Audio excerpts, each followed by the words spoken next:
Well, welcome everyone, and thank you for your patience as we sort out our technology issues here and get ourselves up and running. Today is a special committee of the whole, and as we call the meeting to order, time is now 7:13. I guess it was 7:12 when I called the meeting to order.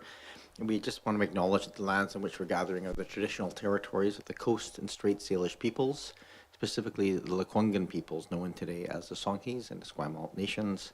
And we recognize that their historic connections to these lands, these nearby waters, continue to this day.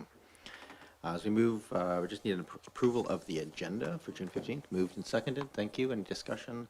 All those in favor? Any opposed? Unopposed? That carries. Mayor and council verbal reports. This is a standard piece on committee of the wholes. We don't usually have much in the way of special committee of the wholes, but if there's anything that council wishes to bring forward at this time? Not.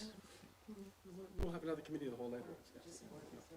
Yeah, go ahead, Councillor Gray. Yes, thank you. Just a reminder, on Saturday it is the NOSH, the Spring NOSH, sponsored by the BIA, and it starts at 11, ends at 4, and it's back after 2.5 years. It's a wonderful thing, isn't it? Yeah.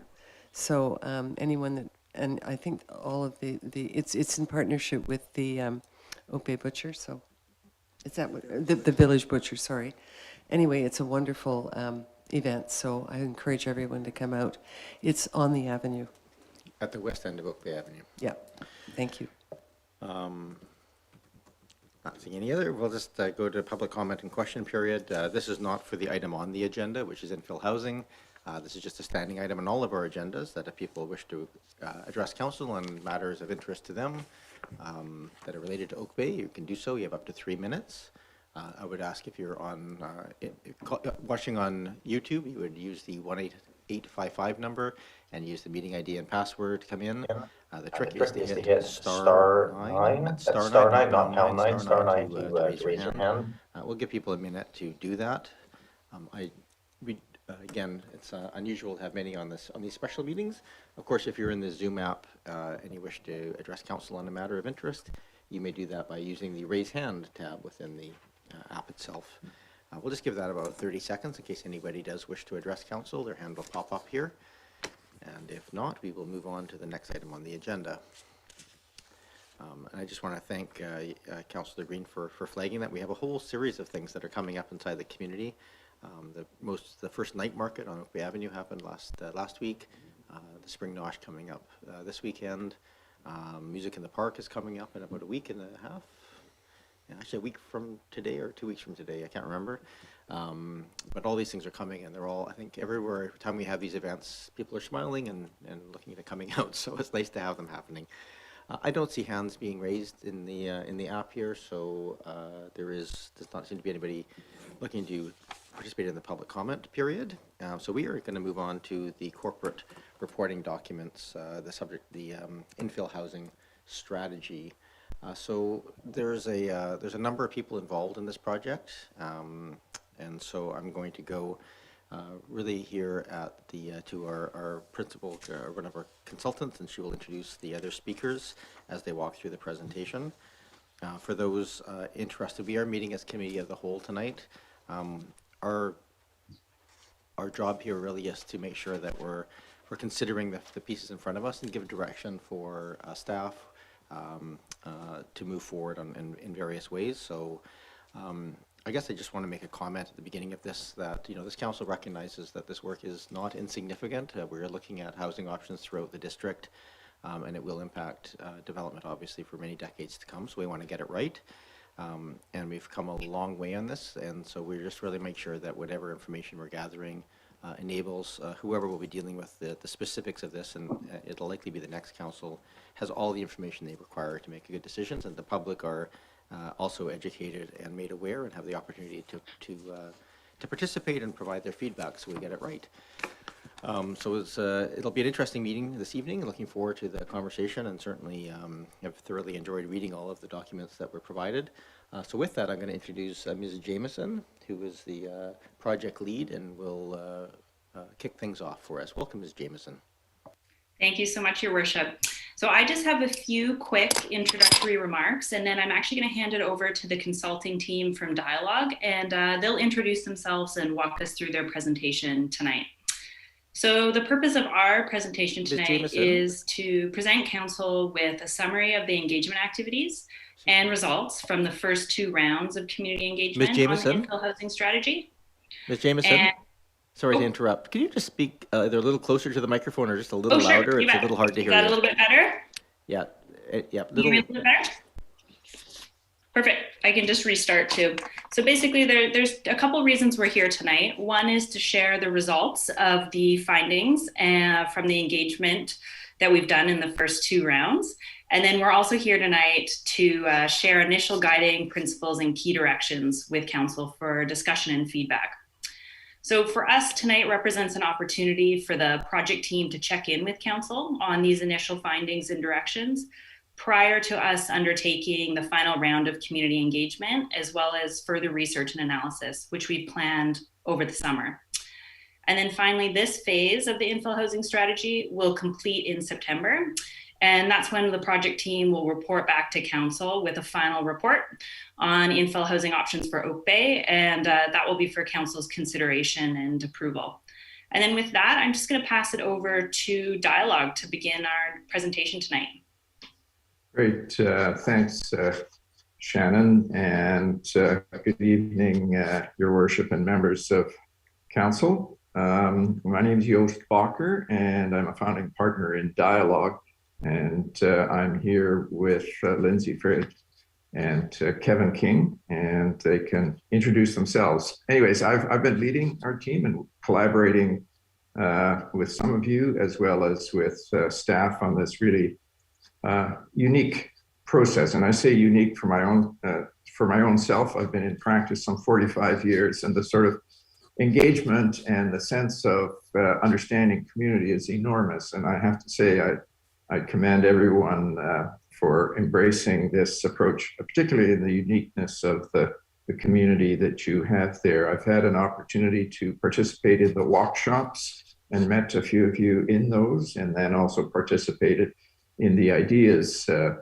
Fair, which was quite remarkable. And what we're planning to do is maybe have Lindsay start with addressing an update on the engagement, and then turn it over to Kevin to talk about the guiding principles and directions, and then ultimately, obviously, having a discussion and feedback with yourselves.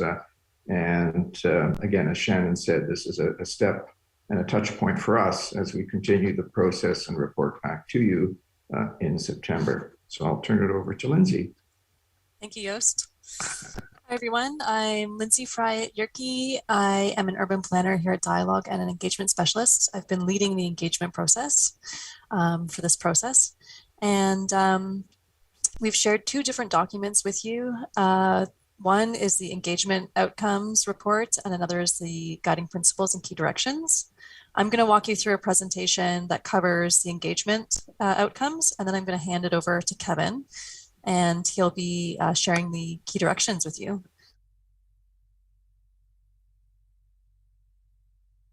3 phases of engagement in this process, and we've completed the first 2 rounds. I'm going to walk you through the outcomes of both rounds, including the activities, each activity, and what we've heard.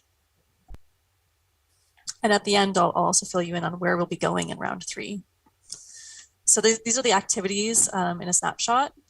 There were 6 neighborhood workshops over 2 weekends where we toured Oak Bay with community. I recognize a lot of you from those. We hosted 2 challenges to get people excited about the process and to give people an opportunity to hear from others. We hosted meetings with APC members, students from UVic, and also local housing organizations. We held a local builder and designer focus group, and we conducted a public survey. That's all round 1. These are some of the key takeaways that we heard in round 1. Most people want to see some type of infill housing in Oak Bay. 88% of Oak Bay residents want to see at least one type of infill housing. 98% of people who either live elsewhere or didn't disclose where they live would like to see at least one type of infill housing. Townhouses and duplexes are the most desired types of infill housing.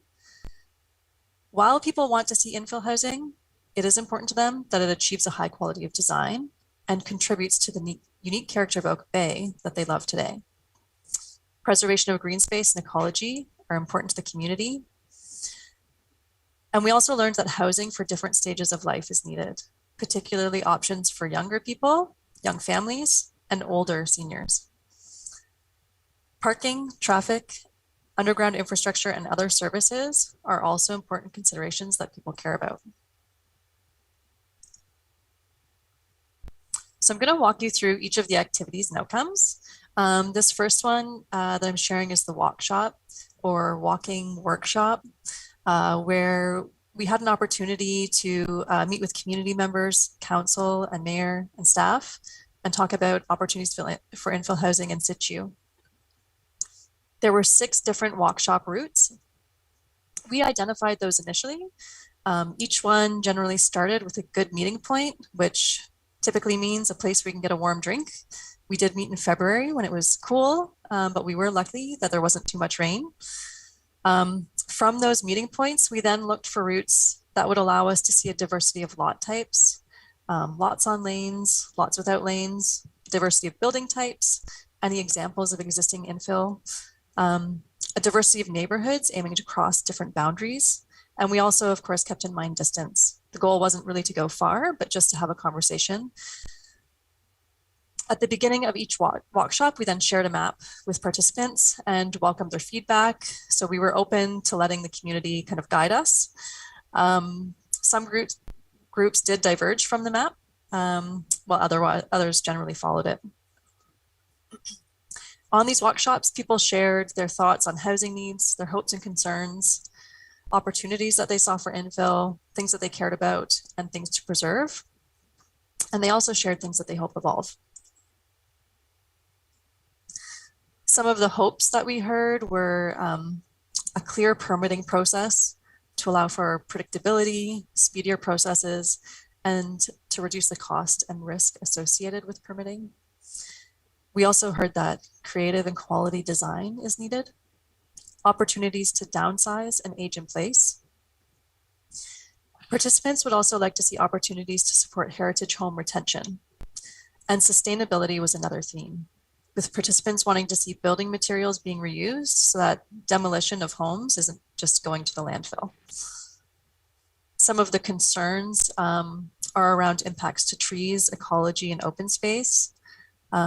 Some people worry that there might not be cultural acceptance of infill housing, or that if it was distributed unevenly or only in certain neighborhoods, that it could lead to certain areas being stigmatized.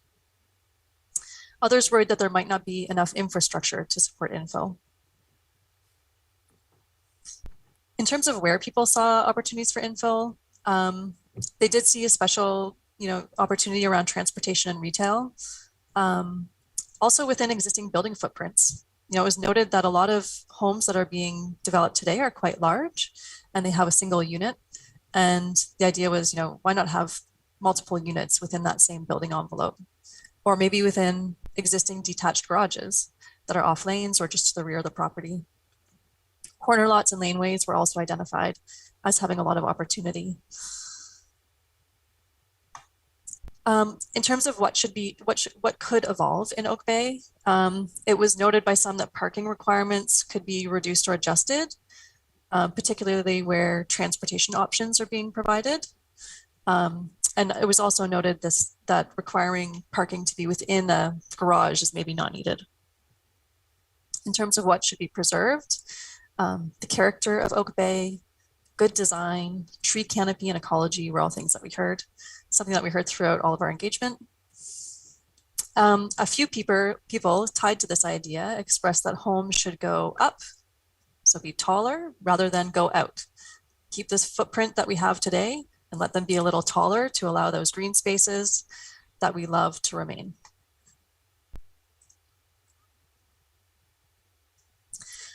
In terms of the focus group and meetings that we held, we met with the APC in early March. We shared an update on the project process. Members asked questions about the process and they offered some ideas to consider. one of those ideas was that there really needs to be some capacity building within the community to help people understand what the district's role is in infill housing around their jurisdiction. We also updated the APC in April about the upcoming design fair, and we emailed all the committee members, inviting them to participate in all of the engagement activities in rounds 1 and 2. We'll be meeting with them again in July, and we'll be sharing with the outcomes of engagement and the key directions that we're sharing with you today. We also met with a local builders and designer focus group. This group consisted of builders and designers, including landscape architects, developers, and realtors. Participants in this group noted some of the challenges of infill housing, such as lengthy processes and uncertain outcomes. Suggested changes were adjusting parking requirements, not requiring parking to be covered, legalizing existing non-conforming duplexes, and expanding the housing types being considered to include apartments. Just as a reminder, the housing types that the strategy is looking at includes large lot subdivision, heritage home conversion, duplexes, triplexes, townhomes. I don't have a list in front of me, but I think that covers it. We also had a stakeholder meetings, which included members from housing advocacy organizations and the University of Victoria, Student Society. Themes that we heard were desire to see flexible living, such as allowing for multiple kitchens, shared living, and intergenerational living and student suites. This group also wanted to see apartments included in the discussion. Emphasis was placed on rentals and affordable options.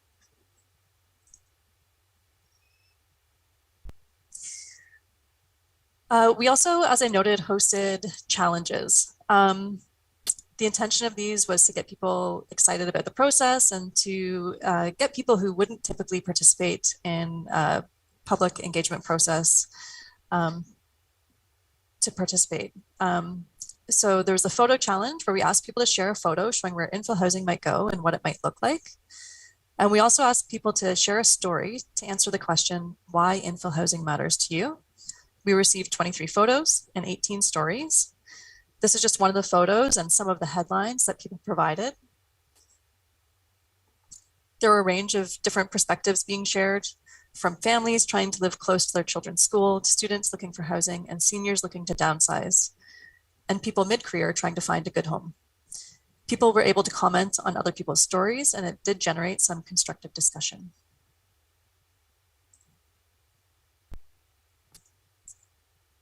We also had our public survey.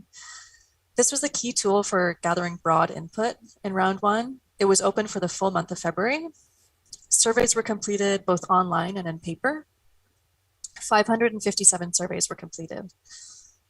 While all the other activities contributed to the overall understanding of people's desires, with regards to infill housing, the public survey was the primary quantitative tool that was used to gather feedback. The survey included some demographic information, so I'll just share a little bit about who we heard from. We mostly heard from Oak Bay residents. There were also responses from people who live elsewhere, and 69 people did not disclose where they were from. The majority of people who responded were homeowners. There was representation of all ages, with people under the age of 20 and over the age of 70 being less represented. But some people in these age groups still participating, which is good. And we heard from more women than men. We started the survey with a question to understand how people's current experience with their housing situation is. We wanted to understand how this influenced their desire to see infill housing or not. So the question was a yes, no, or skip question. 60% of people said that yes, they are satisfied with their current housing situation. Even though those people are satisfied, still 55% of them answered that yes, infill housing could further improve their housing situation. Of the 37% of people who said no, that they are not satisfied, 96% of them answered that infill housing could further improve their housing situation. So it is really important for those people who are not currently satisfied. Overall, looking at those numbers together, 68% of people said that infill housing could improve their housing situation. So we wanted to understand how those numbers compared when we looked at age and housing satisfaction and the belief that infill housing could improve their housing situation. So in the green line shows you that when people reach the age where they move out from their childhood home at about the age of 20, that their housing satisfaction is very low. And then it increases fairly consistently over time to the age of about 50, with more people feeling satisfied at that time. After that, it kind of levels out, and then it increases slightly with older seniors. In pink, you can see that young people believe that infill housing can improve their situation. At the age of about 40, fewer people believe that infill housing can improve their housing situation. It's interesting to note that as seniors age, the belief that infill housing could improve their housing situation begins to increase again. So this, along with anecdotal and qualitative responses we've received, leads us to believe that what is driving that is a need for some flexibility in homes to support aging in place through opportunities for intergenerational living, downsizing, sharing and home maintenance, leveraging home equity, and providing space for caregivers to live. That's not a new topic of opportunities to age in place. Of course, you've heard that through the Housing Needs Report as well.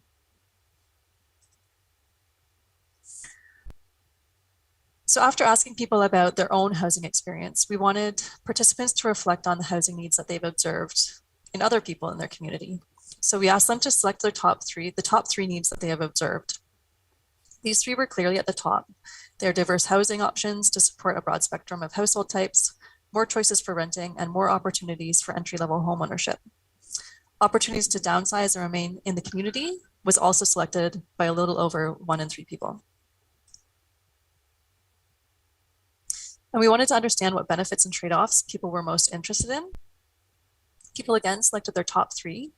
Affordability was the top choice. Homes that blend in with the existing character of Oak Bay was second. And homes that support aging in place was third. Access to private outdoor space was selected by 1 in 3 people as well.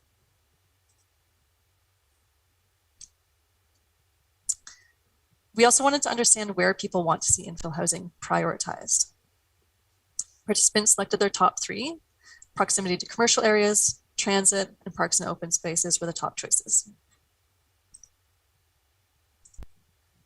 And then to further get into this question about where infill might go, we asked people if there was any neighborhood in particular where they would especially like to see infill housing.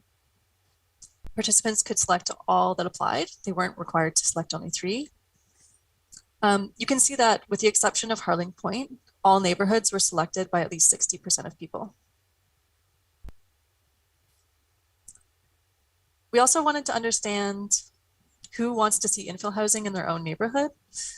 So we compared where people said that they lived with which neighborhoods they said that they are from. This shows that the majority of people who responded want infill housing in their own neighborhood. It should be noted that some neighborhoods, such as Harling Point, for example, only had a few people responding.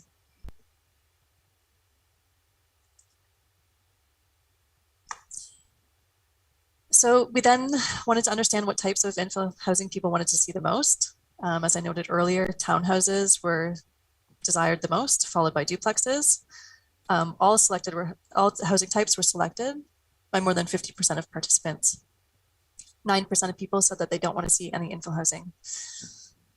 And even though it wasn't on the list, 22 people provided a comment that they wanted to see apartments considered as well. And then finally, we wanted to offer an open-ended question for people to share hopes and concerns.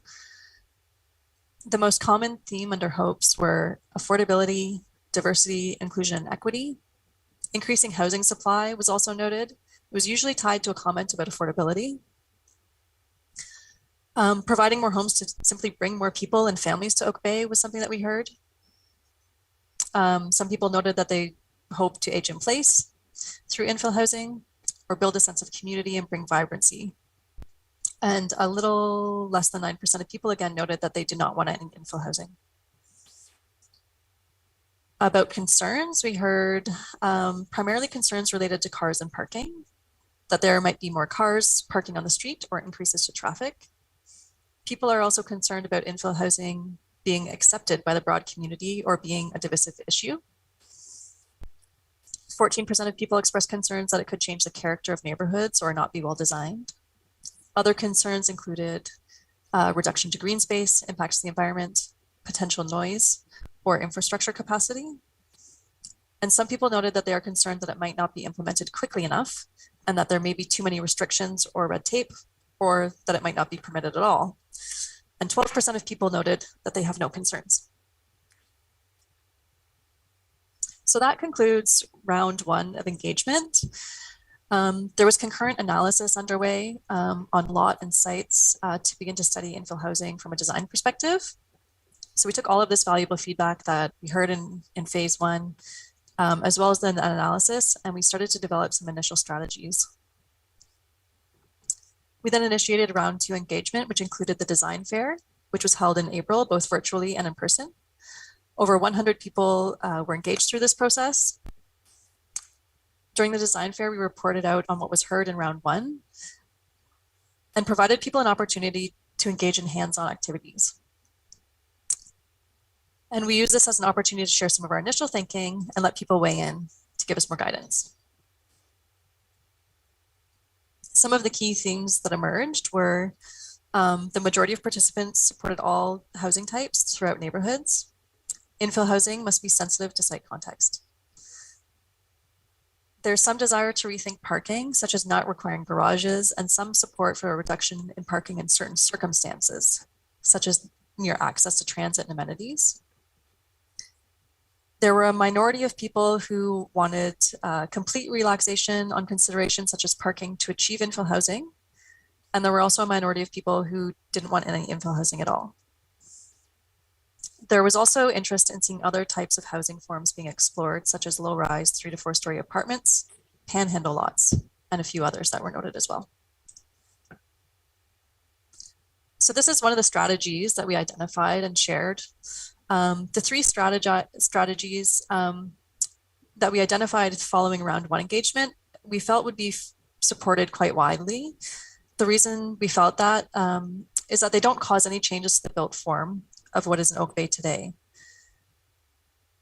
So they would exist within the current building frame and envelope. The first strategy is related to large lot subdivision.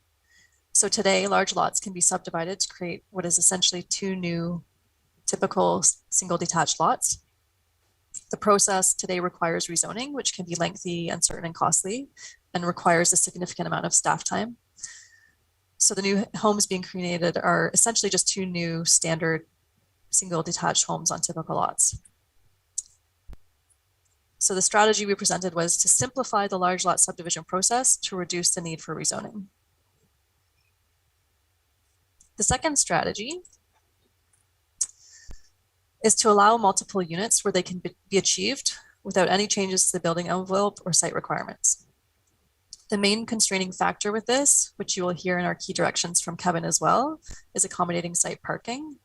So while this strategy would not achieve infill housing on a lot of lots, it would achieve infill housing on some lots.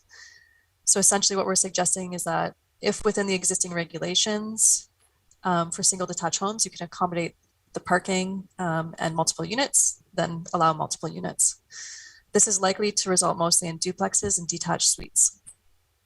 In some rare cases, it might result in triplexes. Kevin will speak more to parking and trade-offs between providing parking and achieving homes in Oak Bay. And the third strategy we shared was to rezone legal non-conforming duplexes. There are approximately 300 historic duplexes in Oak Bay. Since they are now non-conforming, people who own these homes are unable to do renovations because they are not in compliance with the zoning bylaw. In addition, they can only have a single owner. So if someone wishes to... Yes. Sorry, I was just getting some feedback there. I think we fixed it. Go ahead. Great, thank you. So if someone wishes to sell half a duplex, they're unable to.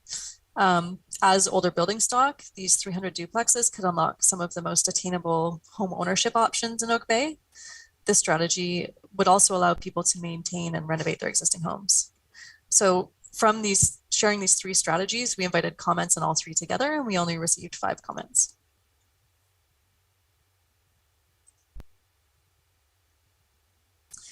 We also wanted people to be able to weigh in a little more on some of what we heard in round 1 about seeing apartments included in the strategy. So we asked people 2 questions. One was if low-rise apartments, if they would like to see low-rise apartments considered in all residential areas. 48% of people said that yes, they wanted to see this. 28% of people were neutral, and about a quarter of people don't want to see apartments in residential areas. It looks a little different when we start to look at apartments near amenities and transit. There was a much clearer level of support, with 86% of people saying that yes, and 11% of people being neutral, and only 2% of people saying no. While these housing forms are not being considered as a part of the infill housing strategy, this may help to inform the area planning processes or other future housing processes.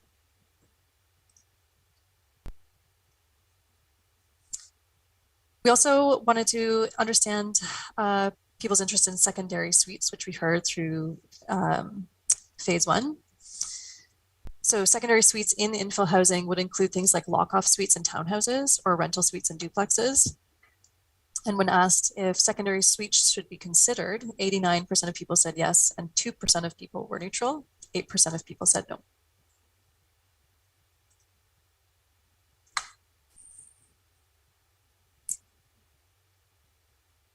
The district,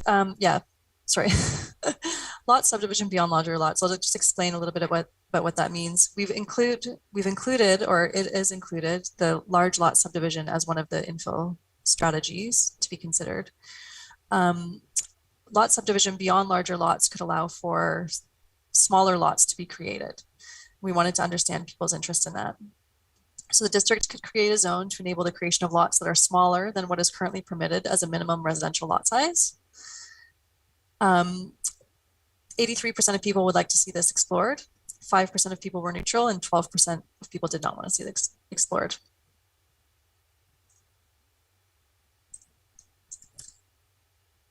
So then zooming back out, we wanted to share some initial strategies related to where infill housing might go in Oak Bay. The first one is focused on permitting infill in all areas. And the second one we imagine would work in tandem with this. So the key word here is permit. The second strategy would see an encouraging of infill in certain areas. So we didn't ask at this stage about types of infill. That came through in the model exercises that we hosted. This was really just about allowing some infill in all areas. And then later, people weighed in on the types of infill. 77% of people said that yes, they would like to see some type of infill in all areas, and 23% of people said no. So the second strategy, which would work in tandem, would be to encourage infill housing near transit and amenities. Encourage means that there could be a relaxation of regulations, such as allowing for taller buildings or less parking, more site coverage to encourage infill, or maybe different infill types that allow for more density.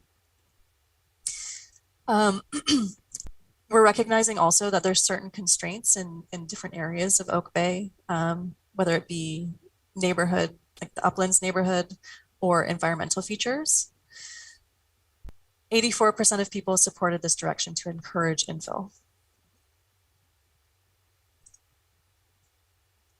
So this next exercise then invited people to share what types of infill they might like to see within these 2 different contexts: near amenities and further from amenities. Near amenities, people generally wanted to see all types of infill, including low-rise apartments, which came up quite a lot.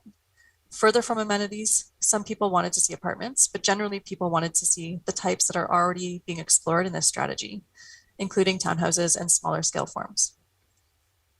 When asked about parking, there was general support for reconsidering parking where other mobility options were available or made available, like bike, transit, car share, or EV charging.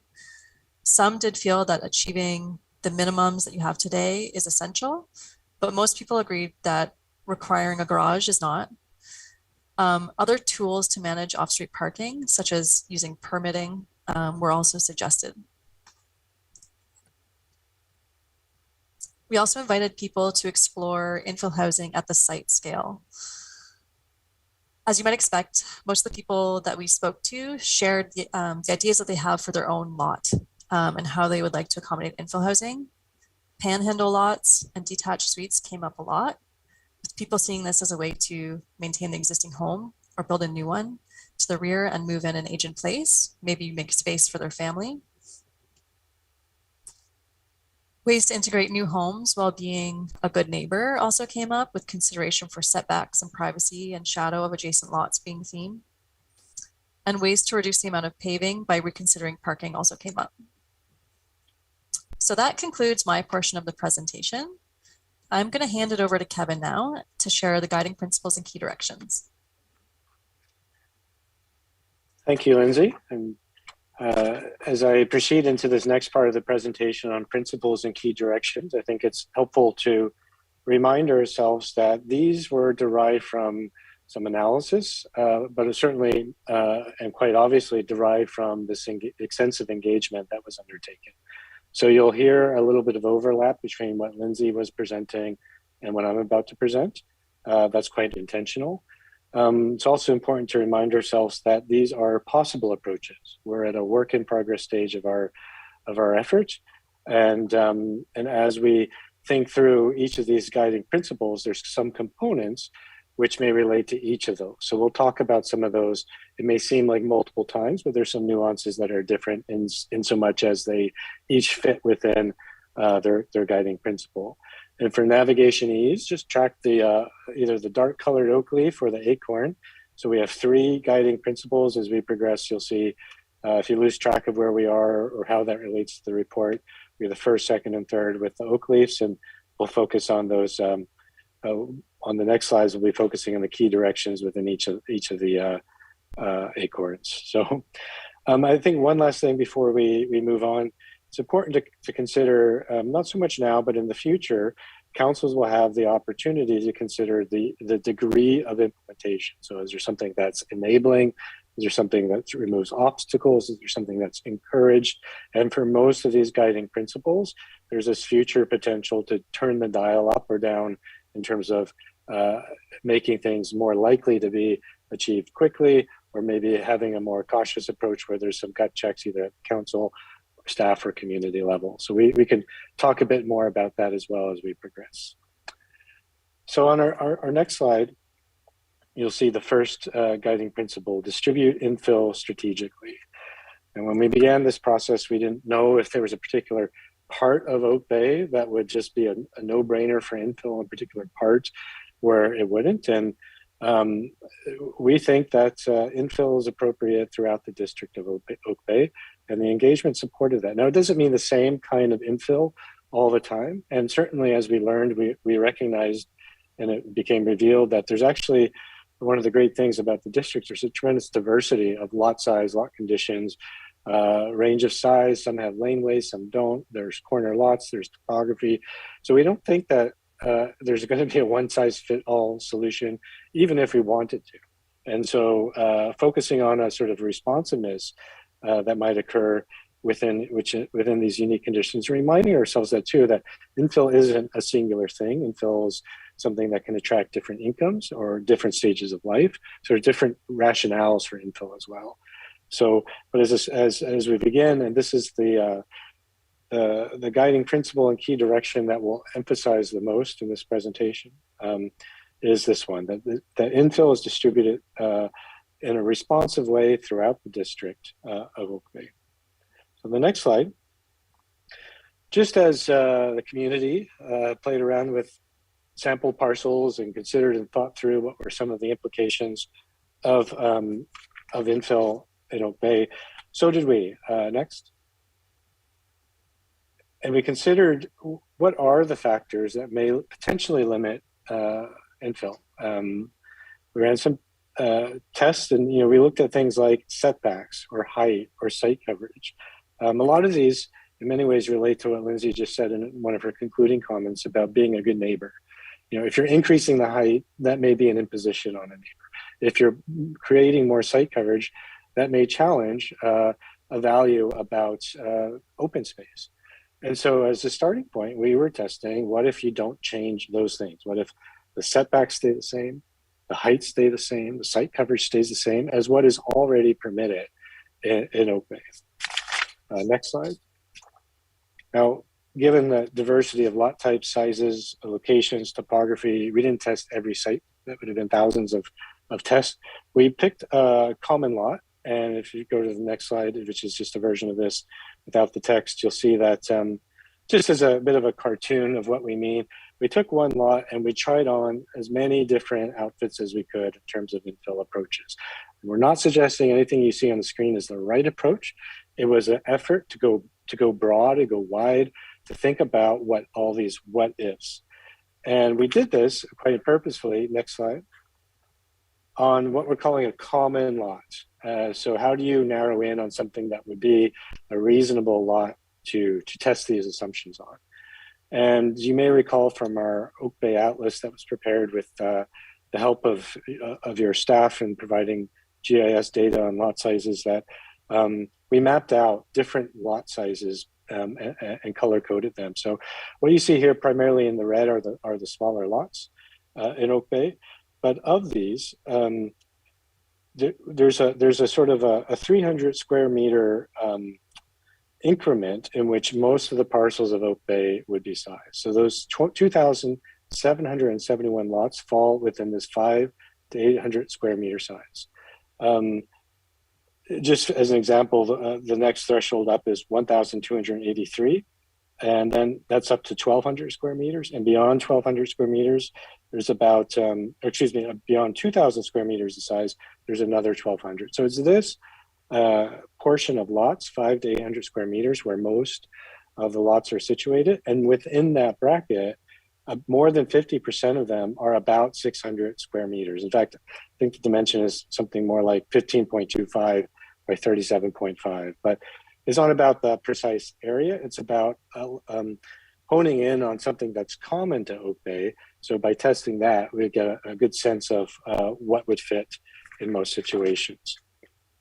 Next slide. And what we found was that the zoning permissions, those setbacks, those heights, that site coverage, is actually quite permissive in terms of enabling what would be common unit sizes within a diversity of infill typologies. And we considered all of these. This is the scope of our work: townhouses, triplexes, duplexes, heritage conversions, large lot subdivision, and detached suites within these existing zoning parameters. Next slide.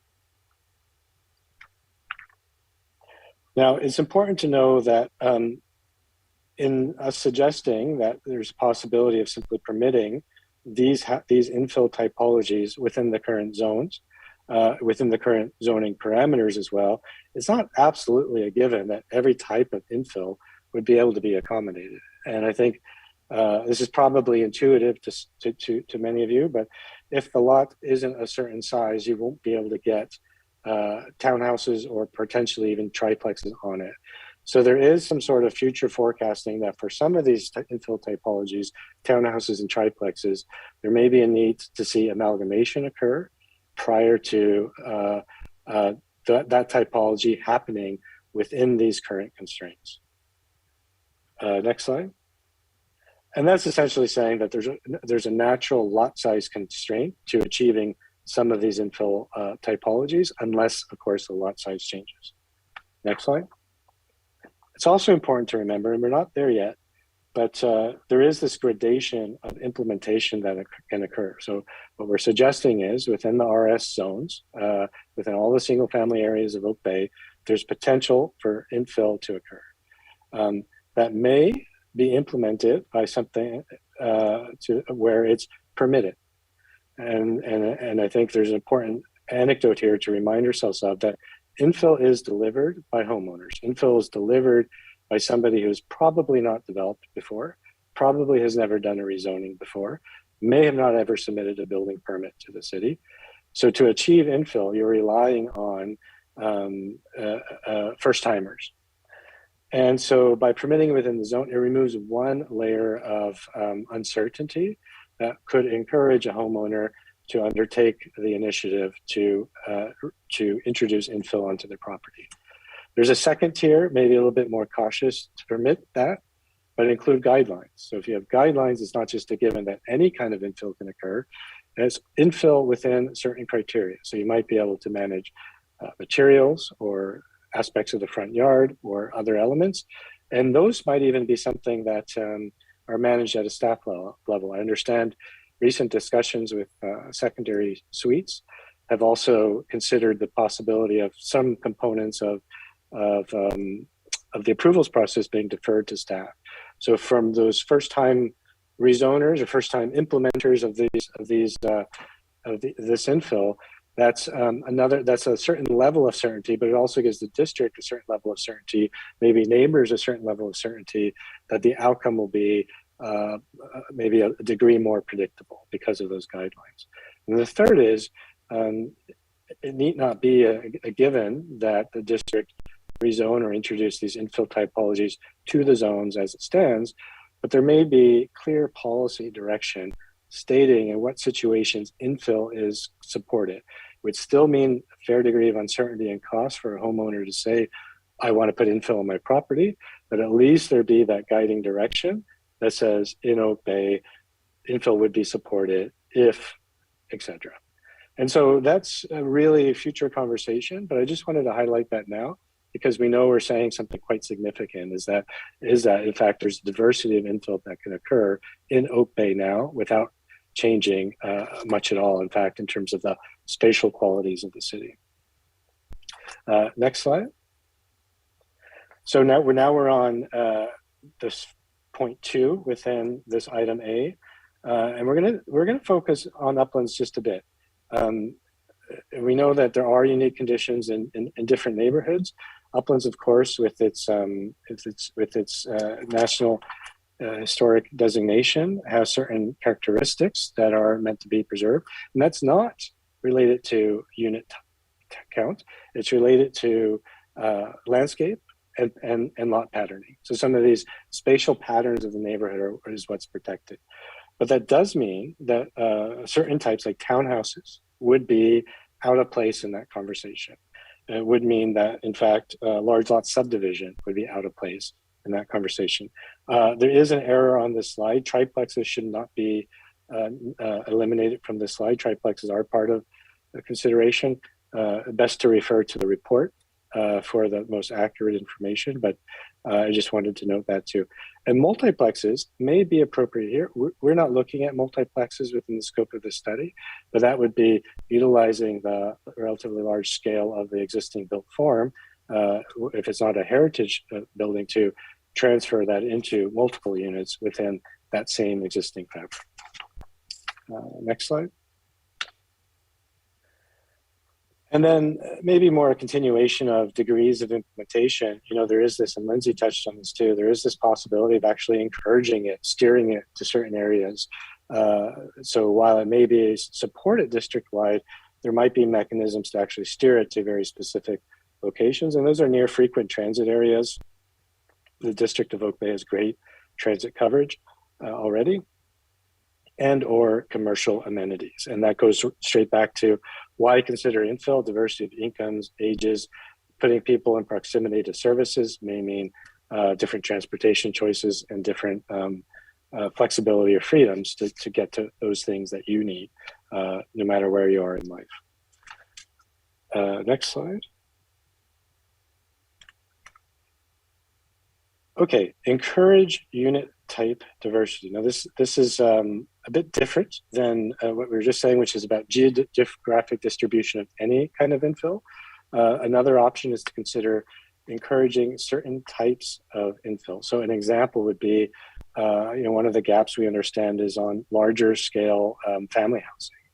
So is there a 3-bedroom, if the 3-bedroom units perhaps can be incentivized if they're included through perhaps flexibility on density or height, or maybe on softer things that don't impact the spatial qualities of the site, things like fee reductions. There's possibilities of aligning this with BC housing guidelines. So there's certain criteria that would be understood rather than sort of ad hoc. And it probably would be the kind of pinpointed strategy that would benefit from a land economist's input in terms of understanding what are those, especially if you're looking at fee reductions, what are those thresholds at which there's actual benefit, and what are those thresholds at which you are actually incenting infill to occur. Next. And then item C here, the third part of this first guiding principle, is really beyond this conversation. This is really just coming from hearing through the engagement that they're, beyond townhouses and duplexes and detached suites, there's another tier of infill typologies that might be right for Oak Bay in the future. And so we wanted to flag that now, that your strategy may lead you to investigating these typologies at another time. Next slide. And here we've moved oak leaves. So I just want to flag that because, again, there is a little bit of overlap here in terms of the components of each of these guiding principles. We're on the second one, supporting ease of implementation. And we touched on that just briefly earlier, and thinking through who is it that delivers infill in Oak Bay or in any community. It's homeowners. And so what are some of the things that can be done to support ease of implementation? One, I think first and foremost is updating bylaws. And this is something as direct as permitting the uses within the zone, or playing with those different mechanisms, or let's say the dial of ease of implementation. Do they get delegated to staff? Do they get design guidelines?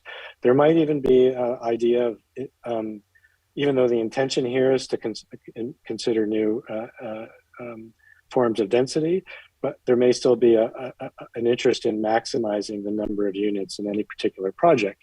And so if we use a townhouse example of, well, on a single family lot today, you may not be able to put townhouses because of the lot constraints. 2 lots, 3 lots might enable that. At what point does that townhouse development stop being something that's consistent with the fabric or the scale of that neighborhood today? And so by maximizing the number of units in any single infill project, you could create some boundaries on this potential for amalgamation. And so that's something that we've noted as something of interest. We want to hit the sweet spot. It's not just all units anywhere, anytime. It's the right number of units given this great fabric that already exists in the district. Next slide. Other things as well, reducing parking requirements. We know that parking is something that's hard to fit on each site. We also know that not all residents of infill housing or any housing in particular may benefit from additional parking. And this is a conversation that every local government has. It's not unique. It's a challenge and one that people are passionate about everywhere.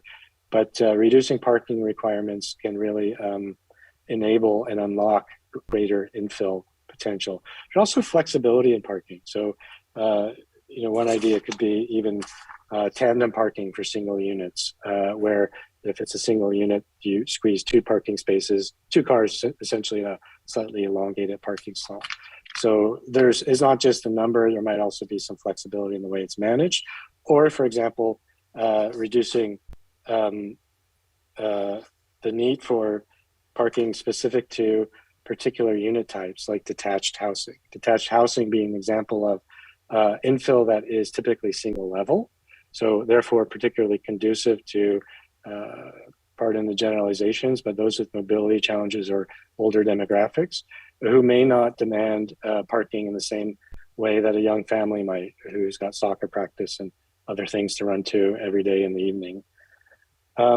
So again, lots of space within that one point, but really an important tool to consider in your tool belt of ways to either incent or enable infill to occur. And there may be other limiting factors. So this list isn't necessarily exhaustive, but that's where we begin. Next slide. So point B, under the second guiding principle, make the implementation process accessible.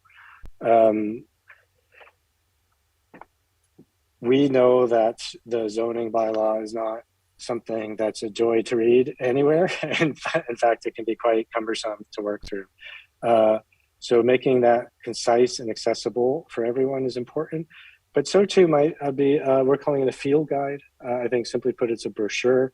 It's something that allows people to understand what an infill opportunity is when they see it and what it may actually result in. Also, it allows neighbors to understand what to expect if they hear that infill is coming to a parcel near them. And so this is really a user manual. City of Penticton did this as part of their infill strategy to increase the capacity of each homeowner to understand the potential and the limitations of what infill may mean to them. Next. The third oak leaf here, yeah, thanks, Lindsay, is the third guiding principle, rethinking parking to preserve open space. Cherish what the community loves. Even my eyes are losing track of acorns and oak leaves.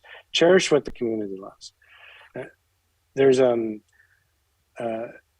embedded uncertainty with change in any community. And through our engagement, we've heard some concerns, some hopes, some fears, but we really also heard a lot of things that the community values.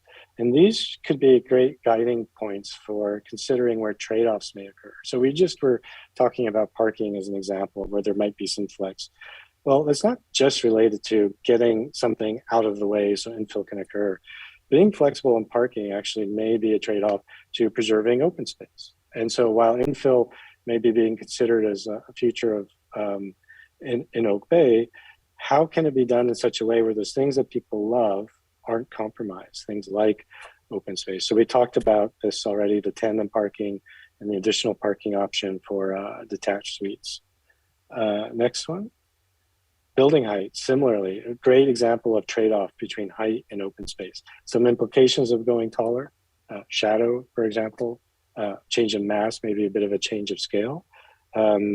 But we did specifically hear from the community that going up is preferred over going out.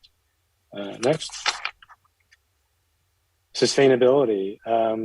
Does infill need to mean tear down and rebuild? Not necessarily, especially not if there's incentives to retain and renovate. I've heard it said that the most sustainable building is the one already built. There's a lot of embodied energy and existing materials and structures. And so what can be done to support proposals for infill that actually don't change the existing structure, at least on the exterior, or don't change it dramatically? Or if it does, is there opportunities for material reuse? So an infill strategy that's achieving some of your housing goals might also actually help you achieve or at least be in alignment with some of your broader sustainability goals. And this is something we heard from the community as well. Next slide. Heritage. Now this is similar to to the previous 2 slides ago where it was about retention. It might even be specific to those buildings that have heritage value, either heritage designated or of a certain age. And that can also be managed through design guidelines so that while change occurs, there's a sensibility about it that is conducive to its context. So I understand that it's a bit of it's not a choice of 3 paths forward. That's not what today is about. It's a bit of a laundry list of possibilities and options. We're really encouraged by what the community offered us in terms of their appetite. We're really confident that much can be done without changing dramatically the physical look or feel of Oak Bay to accommodate infill. And we think that there's great opportunity to manage this idea of infill in a way that's distinct to Oak Bay, that your community can feel good about, and that can help achieve and be responsive to some of these important trade-offs and considerations that need to occur when you're talking about densification within what's a wonderful community already.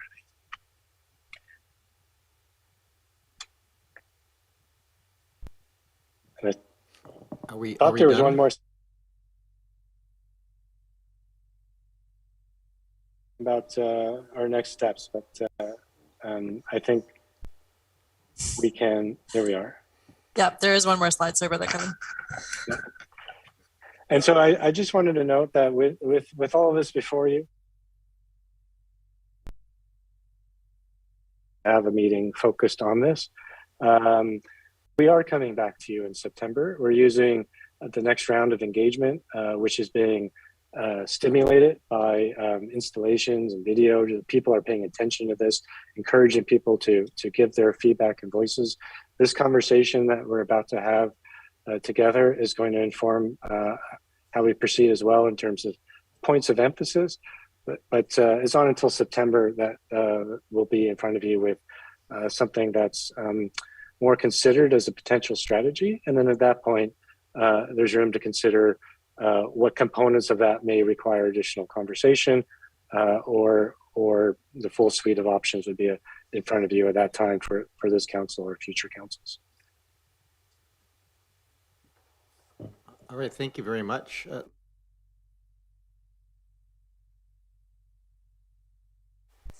Nope, that's everything. Great, thank you very much for that. That was very fulsome and well presented, so I appreciate that. I just want to let people know who are attending this meeting. I see the number of members of the public who are obviously watching the live stream, and a few that are in the Zoom session as well. There will be opportunity for public comment and questions, and so that will be coming up fairly soon. If you're watching on the YouTube live stream or the other live stream, you can call the 1-855 number and just hit *9. Then you'll be in the queue, and I'll call on people as we go forward. Same thing within the Zoom app. You can use the reactions tab and then hit raise hand, and we'll get to those members as well if you wish to ask questions.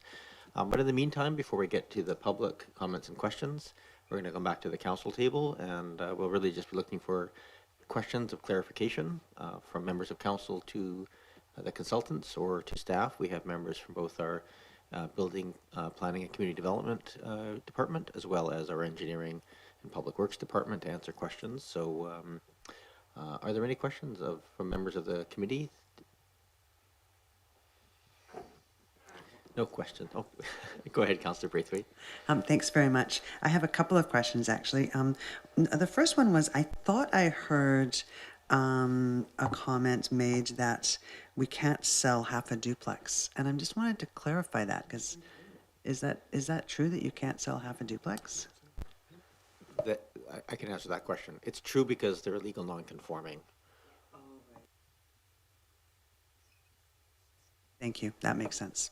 And then my other question was, I really was interested in the age range of the survey respondents, and so I have a question around that in regards to.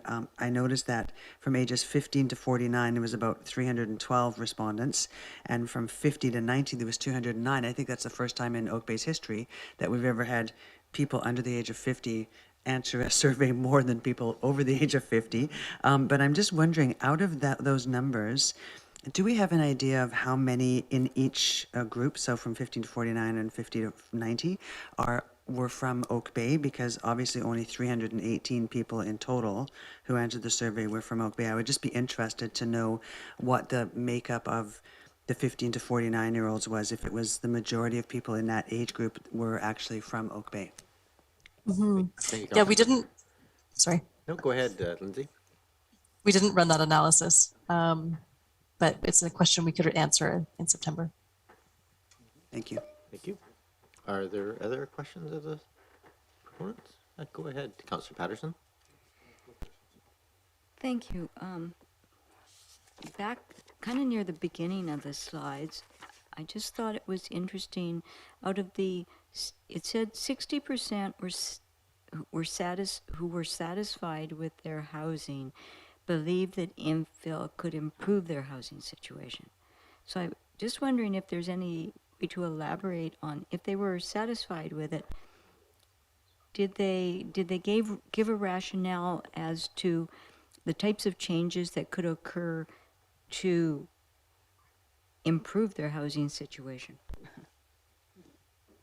Lindsay? Thank you. We did have open-ended responses to those questions. So some of the responses we heard were things like allowing family members to share their property, allowing caregivers. Yeah, there were quite a few responses, and it was all ways that infill housing could help to enrich their existing housing situation. Thank you very much. Go ahead, Councillor Zelka. Thank you very much, Chair, and thank you for the presentation. Very much appreciate the information. I was actually very pleased and intrigued to see that you got through the entire presentation, all of you, without saying the word missing middle. A phrase that I hear all the time in the public, in the media. In Oak Bay, I am familiar with detached houses, duplexes, triplexes, townhomes, for example, on Cadbury Bay, heritage conversions, for example, down on Beach, and lots of divisions that we've dealt with here at the table. Does Oak Bay have a missing middle problem or not? I'd like an opinion on that, please. Thank you. Just for clarity, you're complimenting on getting through without talking about it. Now you want to talk about it. Just okay. Fair enough. We're all on the same page. Youst, you wanted to answer that? Well, I was going to flip it actually to Kevin, Okay. since this is a discussion that Nobody I know wants we the have a question. lot. Go ahead, Kevin. Yeah. Every community is facing housing challenges. Housing affordability is a conversation we have in every community we work with. And local governments are active and working hard to try to address that. And there's different aspects of that. I think the missing middle, which is in some ways an extension of an infill conversation in general, is maybe based more on opportunity. I think it's something that people see some resonance with or could picture themselves living in. I think it's a type of strategy that is less disruptive, obviously, than really intensive forms of density in focused areas. Maybe you see that more in the Lower Mainland when there's SkyTrain and other transportation investments that go along with those levels of density. So missing middle can apply, I think, to so many of our communities throughout the province. And I also think it's interesting that you said something really important, that there are a diversity of housing types already in Oak Bay. I think what's being experienced in most communities isn't that they're seeing something they never saw before, as much as they're finding ways to encourage that to happen more frequently, and sort of turning over some of the ability to induce or introduce change in a positive way and maybe a sensitive way over to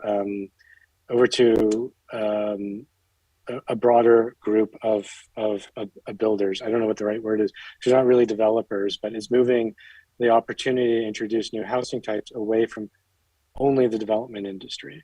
So homeowners can do this, community can do this, and that sometimes occurs for different reasons. But I think that's the reason why the term missing middle is so hot, because every community is talking about it.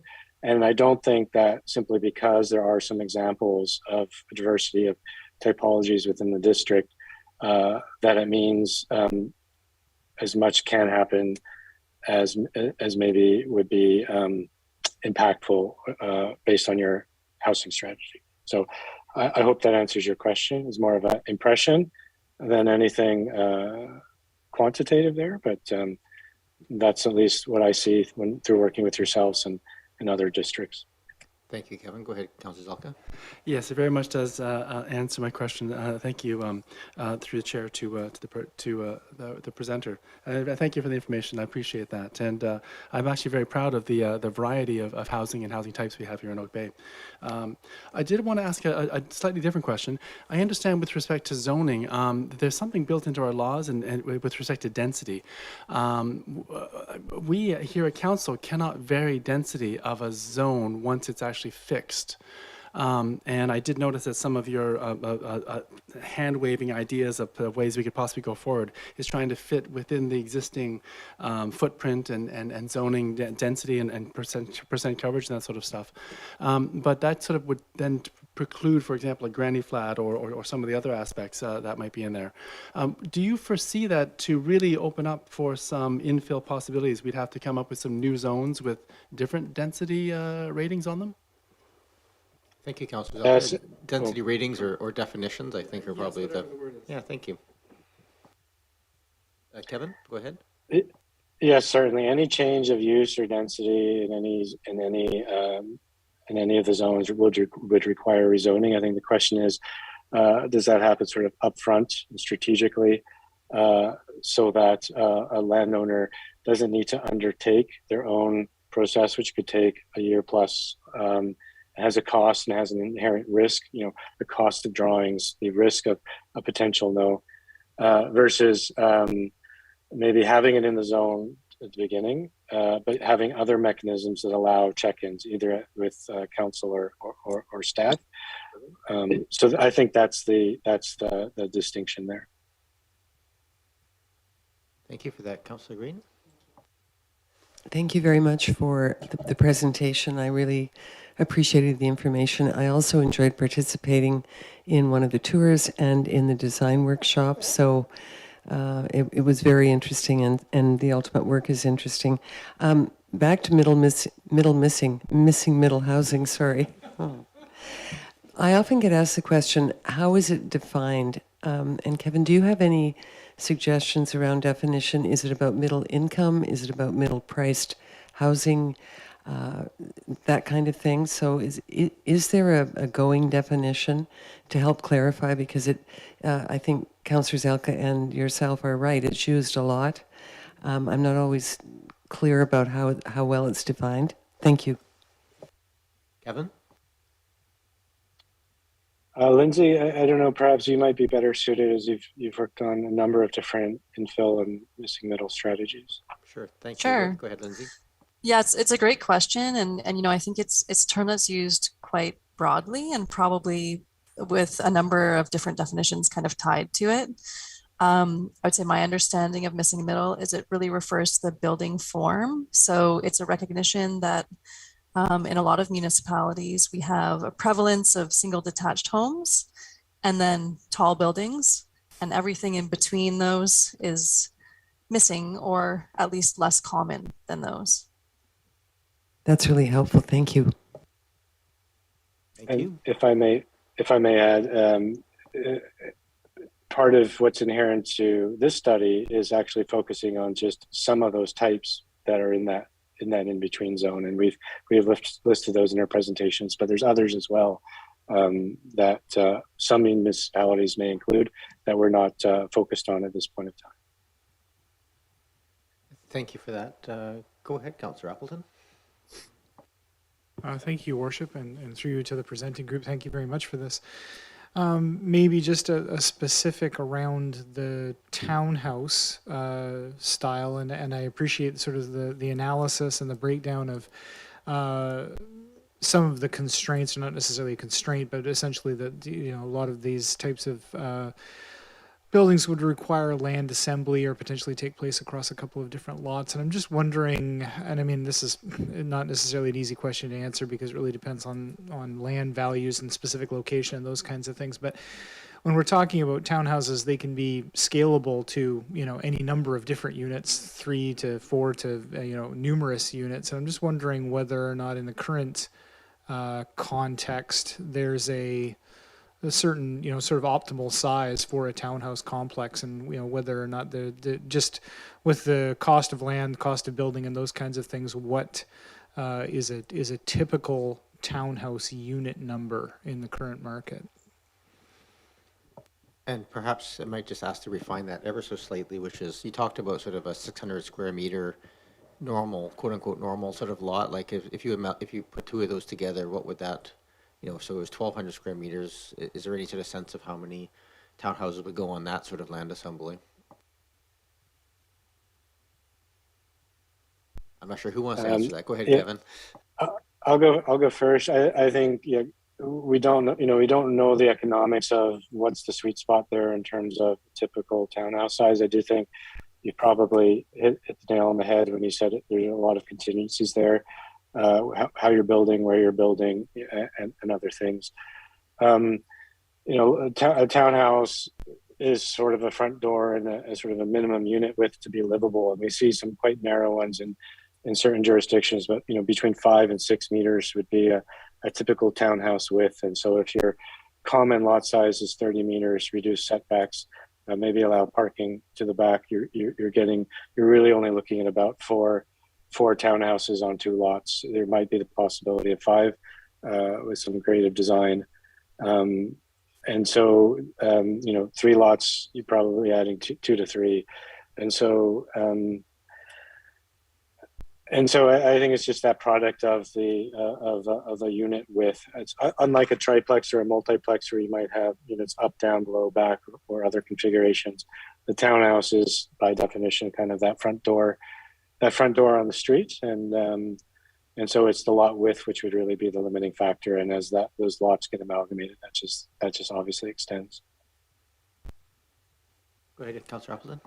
Thank you, Worship, and thank you for that. And certainly, I think that there's a lot of interesting potential lots for that. I mean, it's not uncommon to find lots interspersed through the community that are 11 and 12,000 square feet or plus. It's sort of there's these very large, so not suitable for larger lot subdivision, but also for that type. I'm just wondering in what I heard on the walk shop and just what I've heard in the community and what I've heard a lot of emphasis and a lot of interest in the detached suites piece, and then lots of people saying that this is a desirable style and a desirable application in Oak Bay. So I'm just wondering whether you could sort of comment further on sort of how that breakdown happened in terms of what you may not have done the analysis as far as percentages of people that were selecting that specific form as part of the infill, as part of the larger series of options evaluated. But I got the impression that the community definitely had a strong affection or a strong interest in that specific type. So I'm just wondering whether you could comment on that, given what you heard. And Lindsay, this may be more in your side of the field. Sure. Thank you for the question. Yeah, we did in the survey. So detached suites was selected. It was the third most selected choice, below duplexes and townhouses. Going into this process, I probably would have thought it would have been the top choice. So I was quite surprised by the outcomes there. Through the design fair, which wouldn't have been included in that, I did hear a lot of interest from individuals who, talking about their own site, wanted to see a detached suite, and on the walk shop as well. So that really did reinforce that kind of desire for detached suites.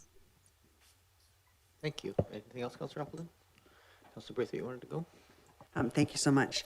I would like to add my thanks to you guys for the great report. I really read it with interest. I was really enamored actually with one map in particular which showed the age of the houses within Oak Bay. I thought that was quite fascinating. I wonder, I have 2 questions. First is, I wonder if we know how many houses are associated with back alleys within our district. Ms. Jameson? Or, sorry, Lindsay? I have our atlas handy, so I think I can answer that question. And I should say that this was a bit of GIS helped us a lot. It didn't code lots by double frontage or laneway access, so it was a bit of a hand count. But we arrived at a number of 966 laneway parcels. That's more than I had thought, so that's interesting. Thank you for that. The other thing I would like to say is, when I was looking at your slides, and I was for the engagement round 2, and I was going, wow, like on this one I'm looking at right now, it says the number of people who consider apartments near amenities and transit only, and the answer for yes was 86%, and neutral was 11%, and no was 2%. And I thought, wow, that's so big, that's so huge. But then I looked at the number of responses, and I realized that there was only 36 responses. So I was wondering if it might be more realistic to perhaps, when you show those numbers, to say yes, 30 people or 31 people out of 36 answered yes, etc. Because that number of responses is so low that I think it's misleading, or could be misleading, to people to see an 86%. Yes, 86% of the people answered yes, but there was only 36 people who answered.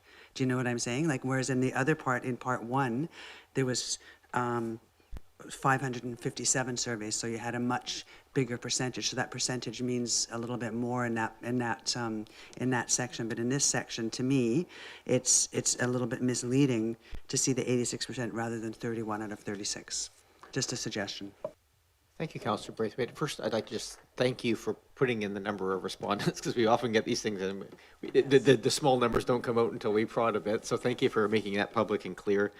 But I guess that leads to a logical question, though, which is, in the next stage of a follow-on survey, is the intention to try and get a bigger sample of some of those questions? Is that the intention, or maybe you can touch a little bit broadly on what the intention of your thoughts on what the next survey would contemplate?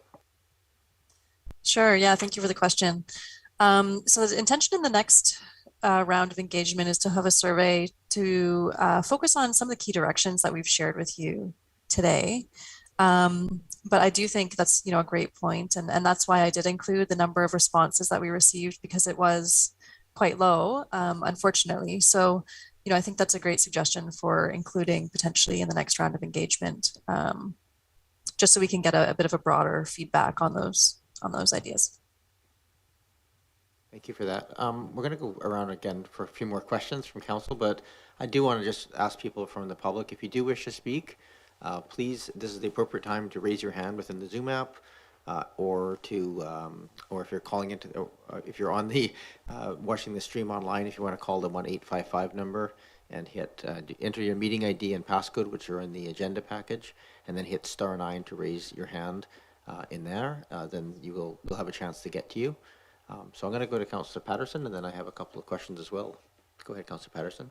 Yes, thank you. And yeah, there was a lot of very good information on this. And I also want to say I did receive a lot of positive feedback about the walks that went on. So certainly the people that participated, I think it was very positive feedback.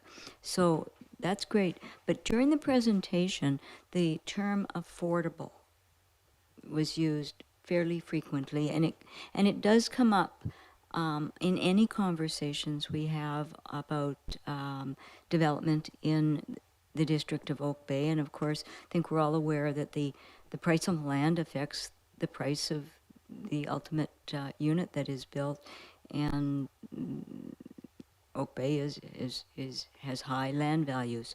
So I'm wondering, in the next round of engagement that you're doing, if there will be a way to perhaps gauge expectations around affordability and interest in different types of housing. And so,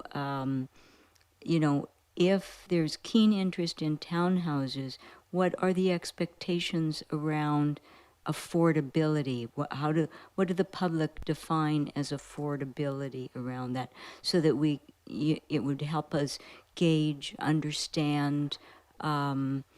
It's fine to say this is what I would like to see and have a picture and perhaps size of something, but when you actually meet that with the potential cost, is it affordable, and how would that meet the expectations of the people that did some of these interviews? Thank you, Councillor Patterson. I'm going to give that over to Lindsay. I also just do want to articulate my appreciation, though. I mean, that word has to come up sometimes, but it's almost always precluded in this case by more affordable and more focus on the housing forms of need. And I do appreciate that, because that was something that we talked about at this table early on, was not to try and set expectations on that. And I think you followed that direction quite well. And but I think it's worth addressing how we make sure that is clear through the balance of the process. Lindsay? Mm-hmm. Thank you. Yeah, that's a great question. We know affordability is top of mind for people in Oak Bay and I think broadly in a lot of BC right now. It really did come out through the engagement that's one of the top goals that people have for infill housing. So we could certainly ask a question to understand what their expectations are, and I think it's important to recognize too that affordability, there's a really broad range of affordability for different people. It means different things, and yeah. Thank you. I just recall in the thing there was nicely highlighted pretty early on as you walked around the room. This is not affordable housing by the traditional definition. It's just perhaps more affordable than others. So thank you very much for the presentation. I guess a couple of questions I have for you. The large lot subdivision, I know it's in our OCP and it's here, but it's interesting in the nature of the conversation.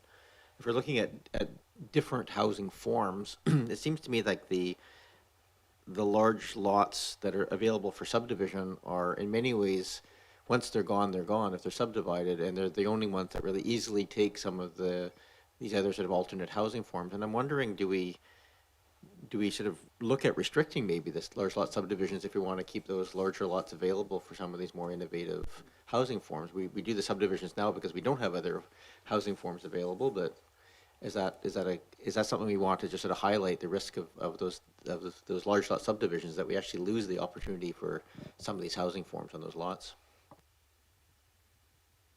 Is that to Lindsay or to Kevin? Yeah, I think that's an interesting idea. The large lot subdivision.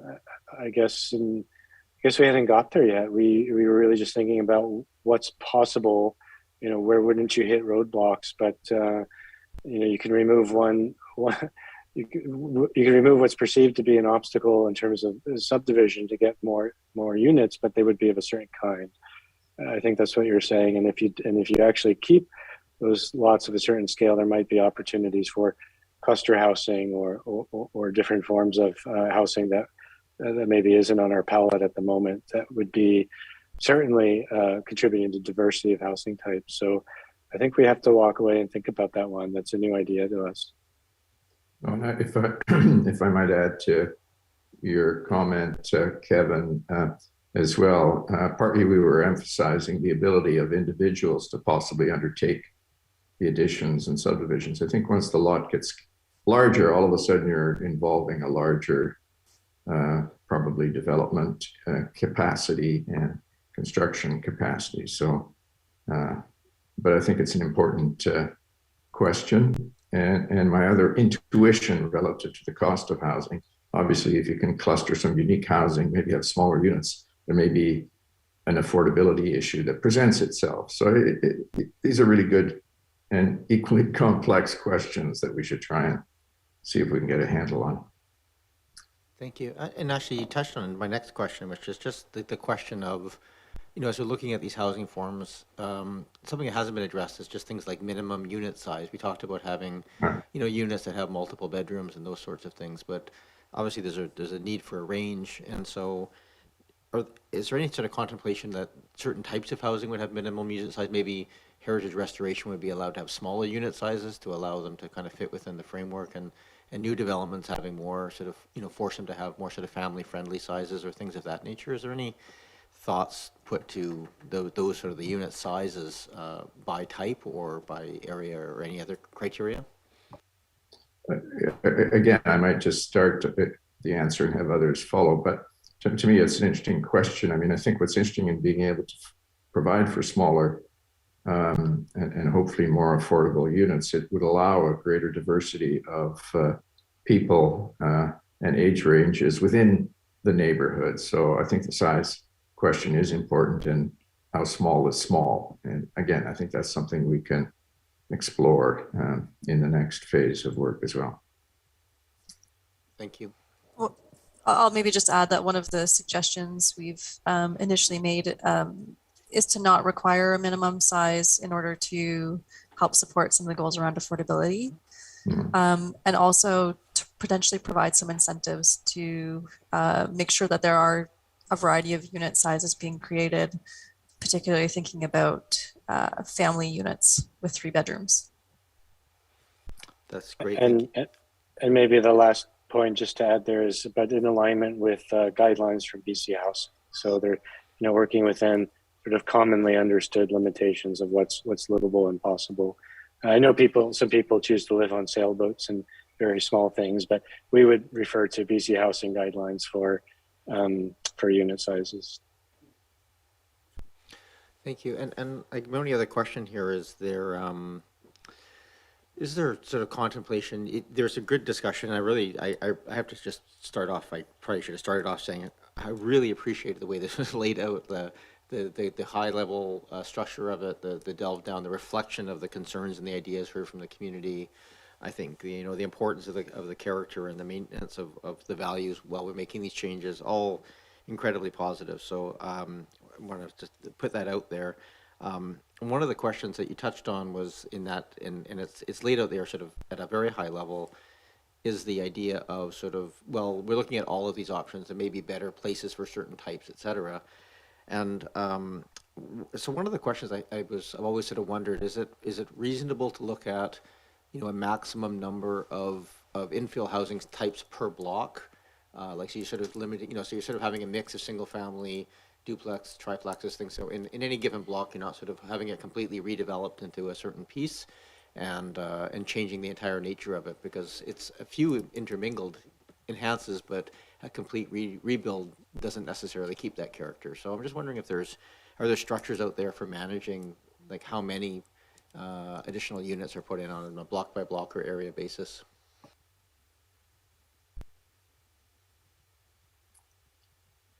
I came off mute, but I mostly only can admit to being a bit stumped. I'm not sure if there are mechanisms that can do that by block. Certainly worth looking into. I think in most cases, the patterning unfolds somewhat organically based on interest, housing age, owner, but primarily owner initiative. I do know that in some cases, local governments will consider creating checkpoints to revisit their policies or initiatives where if it is occurring with a really heightened frequency in one particular area, there's a chance to revisit, is there something you can manipulate if that's not desirable, or encourage if it is desirable. So other than at this point, other than knowing that perhaps opening it up and then revisiting as you learn if there are geographic tendencies for this to occur in. But I will look into it, but I defer to others if they know of any tools at the moment. I think it's not necessary to delve into the answers here tonight. I think it's really just to sort of flag them as some potential questions that might get asked, and we might be worth answering as we go through the more sort of detailed piece of it. And my last sort of question on this is really for Lindsay, and this is just curious about the intention of notification and sharing of the next survey. We do have a lot of people still in our community that don't go online. I think the numbers of responses in the last pieces is a mix of COVID and weariness of having to answer forms and other things. So I think especially if we're doing this over the summer, is there any mechanism by which we can do a mail out to inform all of the community about this and point them to the online and make some paper copies available and kind of just make sure that as this moves forward, that there's the largest possible reach out to make sure people are aware it's going on, because it is quite significant, obviously, in terms of touching on essentially every aspect of the community. Yeah, that's a great question. We did consider a mail out in the earlier rounds. It was cost prohibitive, so we didn't end up sending one out. The intention in round 3 is to use similar strategies to the first round, which were newspaper ads, posters, postcards, emails, social media posts. I'm not sure if I'm missing any. Shannon could pipe in if I am, but I agree. It's really important that we get a lot of input. We have identified a number of strategies to hopefully build some excitement. Kevin noted earlier, there's this idea of doing some installations, as well as a video, which could be shared online. And so the idea is that these installations, which we're still working through the details on, could be installed throughout different areas of Oak Bay as a physical kind of thing that people would find in the community, and that would then use some questions to help build their interest in participating in the survey, and it would direct them to that survey. Thank you. Hi, it's Shannon here. The only thing I wanted to add is that that we see this component of the infill housing strategy as just the first phase of work, and that there'll be a second phase of work that will take place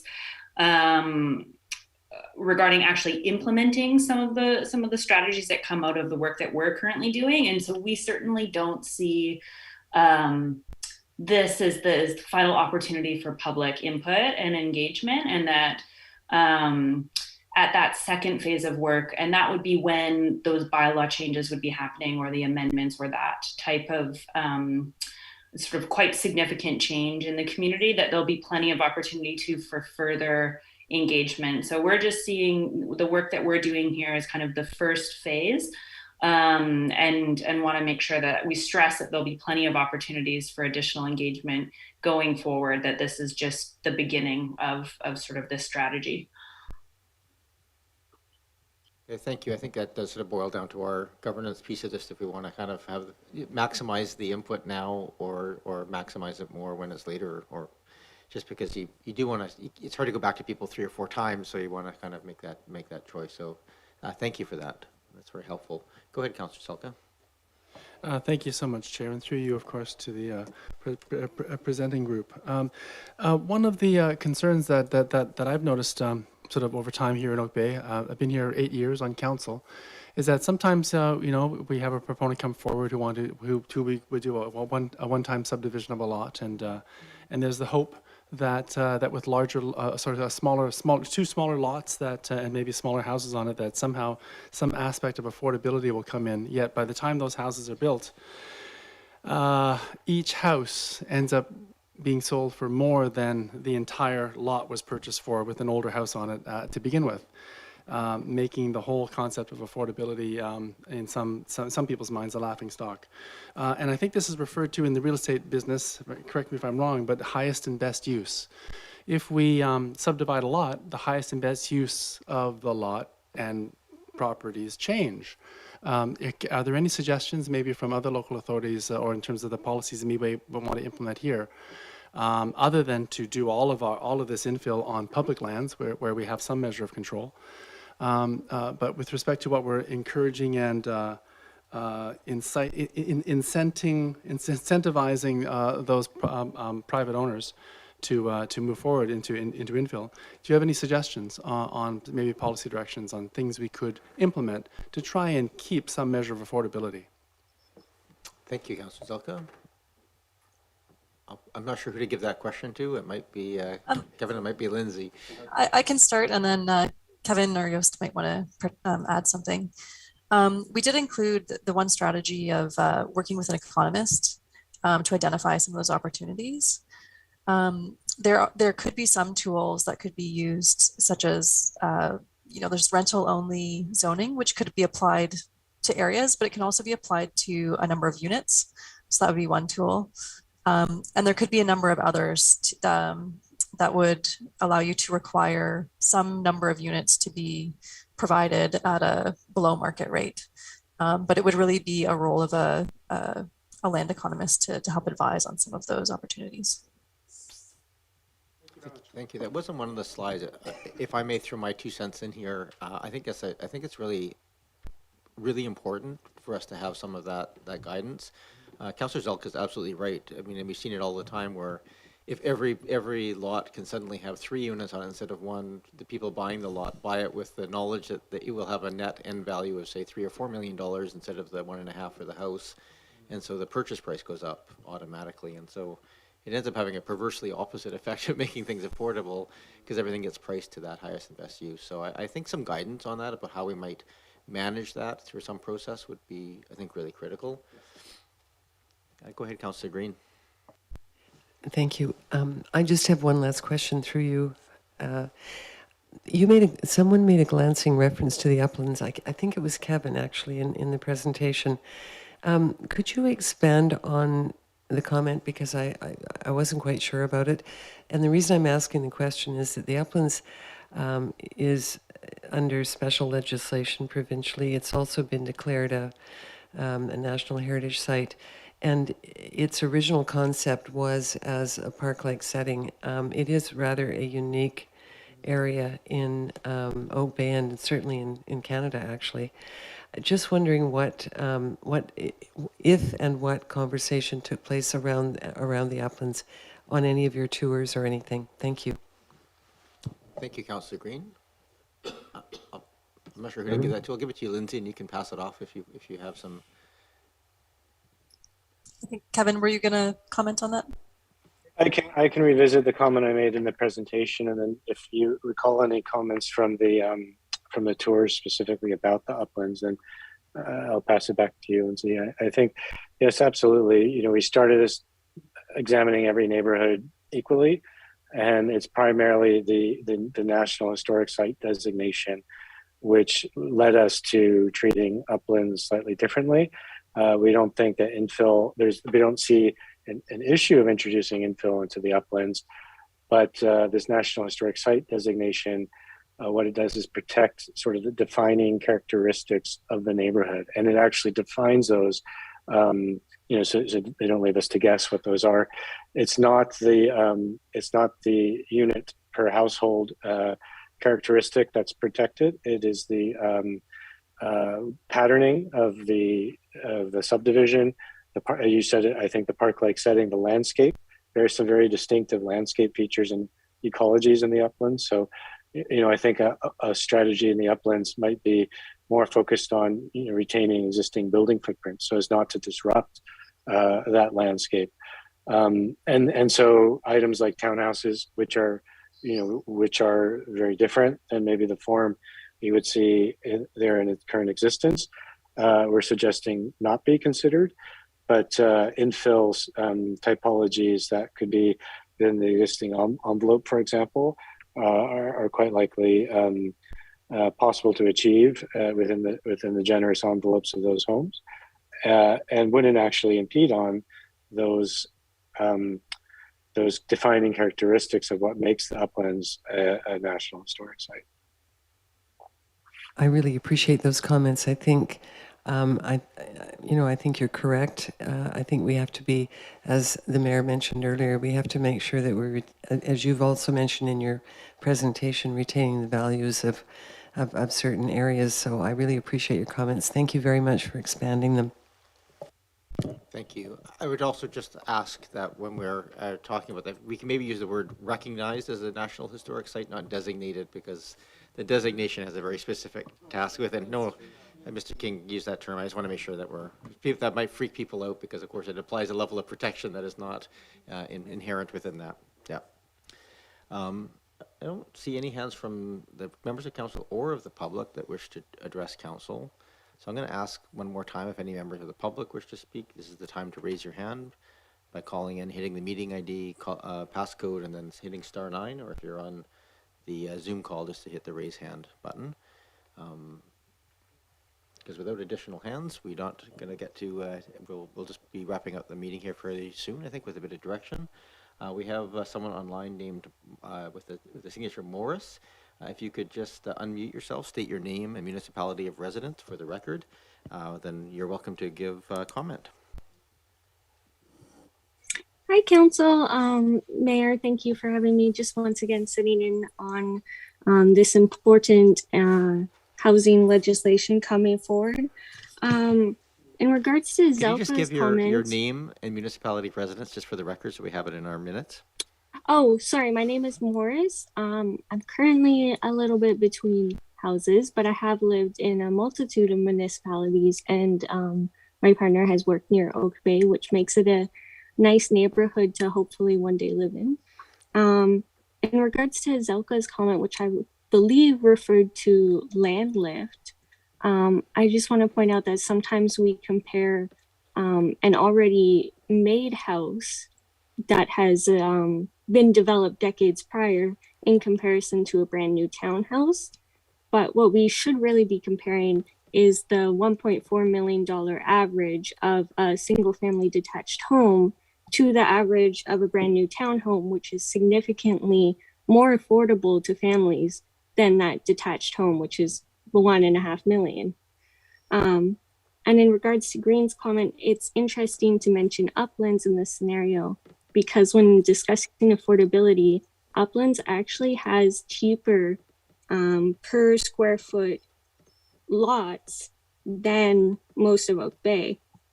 Some of uplands lots are only around, it's in the $90 range per square footage, Whereas Oak Bay, we see it's around the 200 plus range per square footage. So Uplands has a lot of special designations and legislations, which makes it super protected from more affordable unit types. But if we are looking at square footage, it is actually a great place to try and get in some affordability because it does have cheaper square footage than most of Oak Bay. Thank you very much. Just fun comments. Yeah, thank you. Thank you for commenting here tonight. Is there any, are you done? Sorry, I just want to make sure I don't cut you off. Yes, you're done. Okay. Yes, totally. Is there any other members of the public who wish to address council at this time? I don't see any other hands popped up, so we're back to this table here.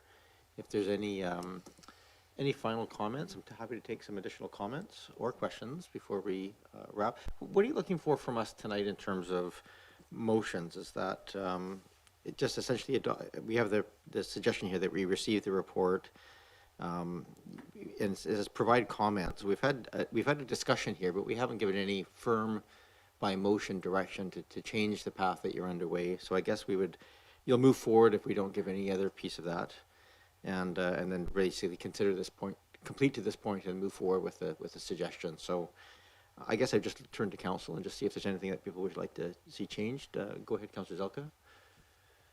Thank you. Through you, Chair, to staff. I was confused with the last suggested motion that council in the report. It's asking us to potentially approve that we consider the engagement completed to date with the addition of the July 2022 work still to come. And I'm having a hard time even considering that until I see the results of the July 2022 engagement. So I'm not quite sure what the intent is of the last suggested motion item, please. I was wondering if maybe staff could just comment.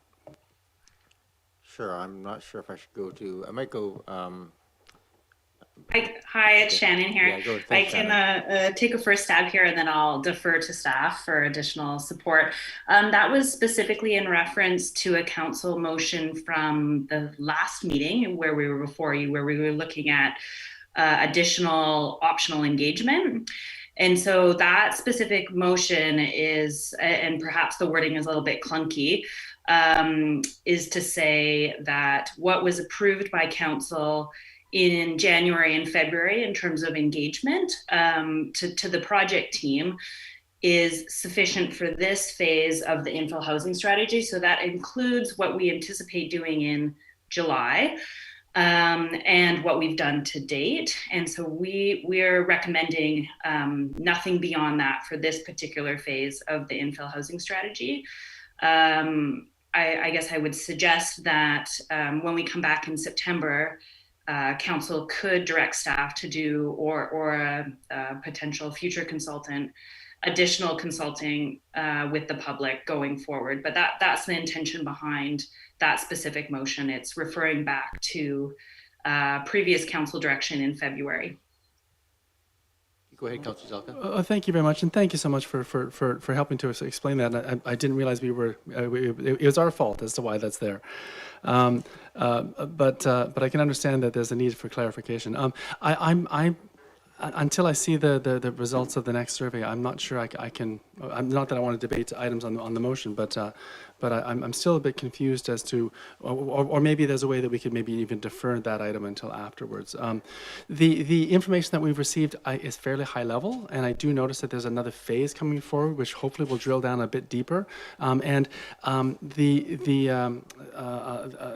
The dialogue group, is that the name of the company? The dialogue group have done an excellent job, and yet you're right on the heels of another company for secondary suites that did a completely different sort of approach, and of course they're further along in that whole process with respect to secondary suites. And I'm used to that level of detail coming out of that whole analysis, and of course we're at a different phase here. So while I'm fine to move to get ready for bylaws over in that other initiative, this piece kind of implies to me that we'll almost be moving to bylaws, and I'm uncomfortable with that. So I just wanted to at least simply put that comment out there. Thank you. Thank you, Councillor Zelka. I think we want to make sure that we're clear that we're not at that stage. I might suggest when we get to that I might just split that motion so that we consider the engagement completed to date for phases 1 and 2, and then a separate motion to say that we approve the plan July 2022 consultation or something along those lines to kind of allow that separation, make it a bit more clear. Go ahead, Councillor Green. Thank you very much. And I echo the comments of my colleagues that this has been incredibly helpful. And as I said, being engaged on the street at the ground level was really very good as well. And I think all of us did that. And I think Councillor Braithwaite and yourself, Mayor Murdoch, raised two good points in terms of engagement. One is that expanding the base, the sample size, would be really helpful, I think. One of our residents raised that concern that that great information, but a small sample size. So for the future, in terms of phase 2, whatever that might look like, I think we need to look at that in terms of maybe a survey, as was mentioned by Dialogue. And then Mayor Murdoch raised the issue of a mail out, which would, I think, be very helpful. And the reason I say that is because of the fact that not all Oak Bay is online and has the time to go online. I think something mailed out is often helpful. So it's something to think about. I realize there are cost concerns, but I would certainly support that going forward. Anyway, thank you very much, Dialogue. Thank you. I'm just going to get a piece of clarification. I'm going to come back to Councillor Zelka. Can you, I guess it's probably Lindsay, the next survey that's planned to come out, I'm not sure how finalized it is, but can you share with us sort of the nature of what's in there? Because I was leaning towards sort of indicating that we do a mail out and try and maximize the return on this particular one. Now that we've got what I think is a really excellent baseline of knowledge and sort of some first responses in terms of where the community is leaning on these things, and I think that gives people a good opportunity to have context for their comments and thoughts. But I'm not sure if the next survey is appropriate for that, if it's more intended for people who are already engaged in trying to suss out some more details from them. So perhaps you could just give us a sense of what the next survey might actually contain, and is it appropriate for first-time people looking at this for the first time, or what is the structure? So I'll leave that with you. Yeah, that's a great question. We're still developing the survey, and to be honest, we wanted to hear from you tonight before we really developed it in any further detail. So we will be engaging on the kind of key directions and guiding principles that we've shared in that document, as well as there's opportunity to develop that in a little more detail, but that will be the main content of it. Yeah, no, if I may, I guess part of our intent was, in fact, to be able to listen to your conversation, your issues, in order for us to refine some of the issues that we need to maybe focus more on, and some of the economic issues that were raised. I think, personally, I think the more you can reach out now rather than later when all of the decisions are made, is probably beneficial as well. I'm just speaking from my own personal experience. So I think being able to reach out and make more people aware is obviously beneficial. Thank you. Go ahead, Cal. You still have the floor, Councillor Green. I'll go back to you, Councillor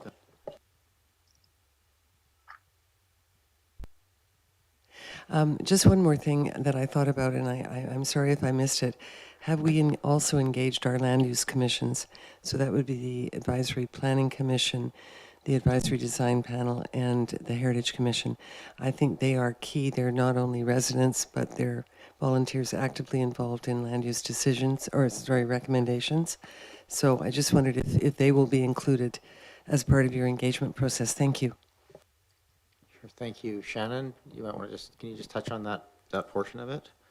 You bet. So to date, most of our engagement with committees has been more project information and updates, as inviting for opportunities to participate in engagement. So, but we have every month provided either through staff or through presentations by us as the consulting team, or just informal emails, kind of kept the commissions up to date. And then next month in July, we're on the agenda for all three committees to present a very similar packages we're presenting to you today for that review and feedback. So more of a two-way conversation. Whereas previously it's been a little bit more us talking and providing project updates with some opportunity for Q&A, but we're really hoping to sort of roll up the sleeves with those groups next month as part of our final round of engagement. Thanks very much. That's great. Thank you. Go ahead, Councillor Zelka. Thank you very much, Chair, and through you to the presenters. You may not be able to answer this today, but certainly in September when you come back, I'm hoping you may be able to have an answer. The province gives council all sorts of powers to do all sorts of things, and one of the more obscure things they allow us to do under a rather obscure act is called the Municipal Replotting Act. And the reason why I bring this act forward is that in some of the wonderful surveys that we did and in the workshops that we had with you, one of the things that was highlighted, at least for me, is that in the northern part of Oak Bay, we have almost no back lanes. And you did mention that there's 960 laneway parcels, but we have thousands more houses which don't have the ability to take advantage of a back lane, which could open up a rather huge amount of large backyards, if only we could figure out a way to do that. So a question potentially for the presenters, if you have time and you're willing to take a peek at it, under the Municipal Replotting Act, Section 3 basically says that council may declare a replotting area and district, and essentially put in back lanes with and modify things. I'm sure it would require some aspects of permission from the homeowners, or maybe they would want this to be able to open up the backyards. I'm not quite sure, but it as I say, it's obscure, and I've never heard of it before. But when I tripped across this, it's like this is something that some people in Oak Bay might actually want us to move on. So I just put that forward as an idea, and also to let my fellow colleagues know that there's some crazy ideas out there that the province has for some reason given to us. Thank you. Thank you, Councillor Zelka. I'm just imagining the fear that would come into this community if we said, well, by the way, we're going to take away the back 10 feet or 15 feet of every backyard in the process of this. But yes, I get the point that it's possible that we could do that, especially in key areas where it might make sense. I think it would be with the support of a neighborhood or something. But go ahead, Councillor Zelka. Well, if we look at, for example, the Prospect Heritage Designation Zone that was asked for, all of these incredible restrictions were asked for by that heritage community.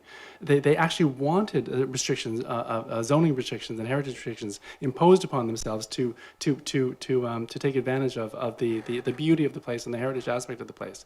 This would be another aspect. If a community such as North Oak Bay wanted to have aspect or take advantage of some of the wonderful laneways that South Oak Bay has, this could be one possibility. Thank you very much. Thank you, Councillor Zelka. Any other comments at this time? So I'm going to just go to motions here, just so we can kind of get through. Oh, Councillor Appleton, do you want to add some additional comments? I can go ahead and make the motion to receive, Your Worship, that the staff report be received, and that the engagement summary draft guiding principles and key directions dated June 15th, 2022, and the round 1 and 2 public engagement summary report prepared by Dialogue be received. Moved and seconded. Thank you. Any discussion on that receipt? Seeing none. All those in favor? Opposed? None opposed. Thank you. And you're potentially going to separate the next motion, Your Worship? Yeah. So I think any comments we've made here essentially in the run of things. So if there's anything specific, we'll come back to those. So why don't we?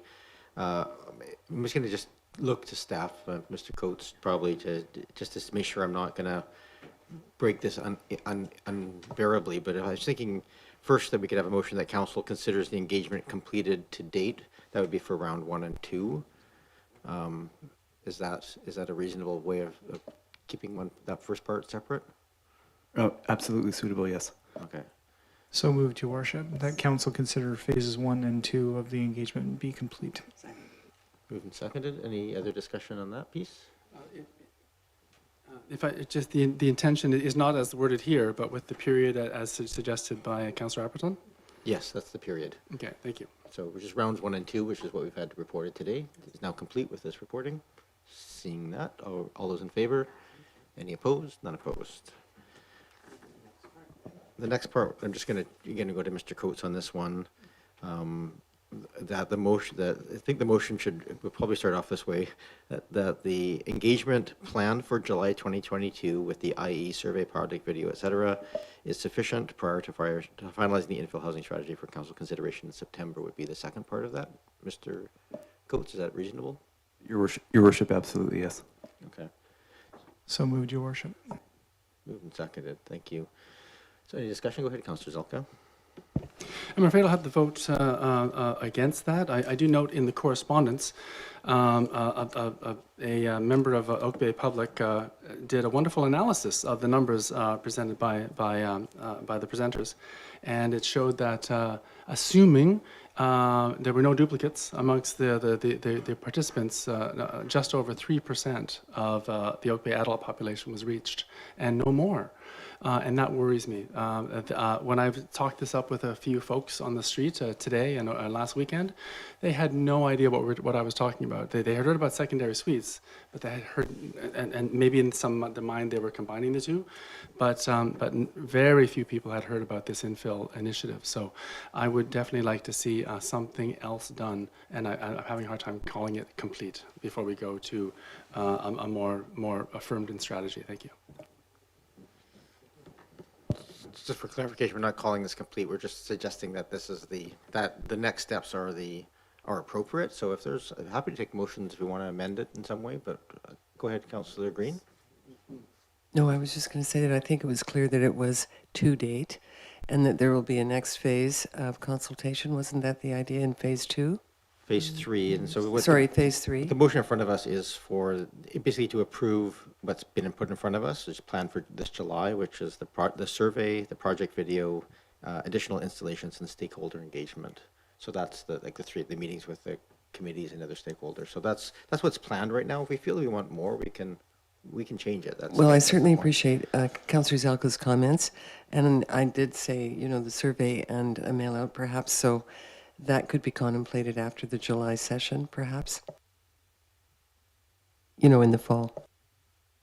So I'm just going to bring this back to staff on this one, because I think, as I recall, and I'm just going to make sure my memory isn't playing me false, because it's been a long process. The agreement we have with the consultant on this to bring it forward is essentially winds up with the September. Basically, it's bringing forward, options, and then that's essentially the end of that piece, and then future steps would be considered, as we're getting into. That is essentially the end of this project as it stands. Is that correct, Ms. Williams? I'll go to you, and then if you want to hand it off to staff, then that's. Thank you, Your Worship.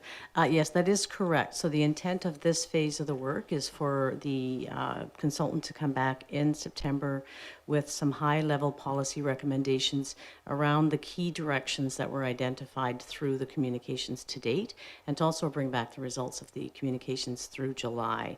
So if it's Council's desire to increase the sample size of the data prior to September, we would need direction on that. Originally in February, when we had discussed this, an animated video and a mass mail out was considered, but it was put on the back burner, so to speak, due to the costs.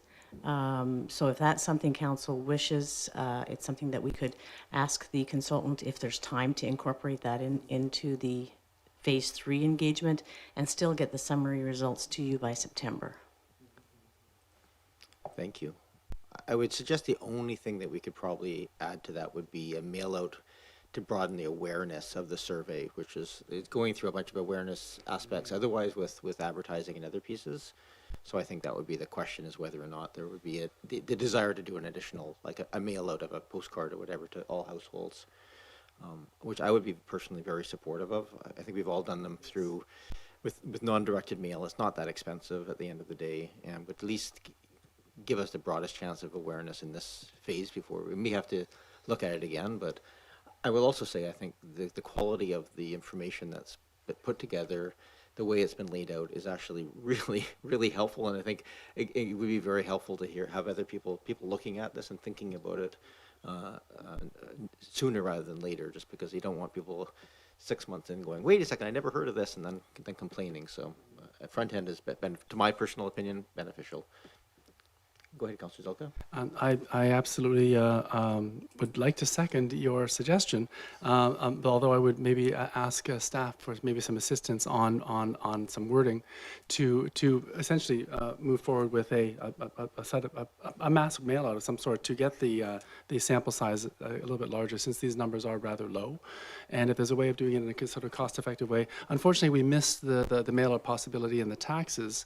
But maybe there's a way for a postcard. But I'm not quite sure what wording would make that appropriate. It could affect it.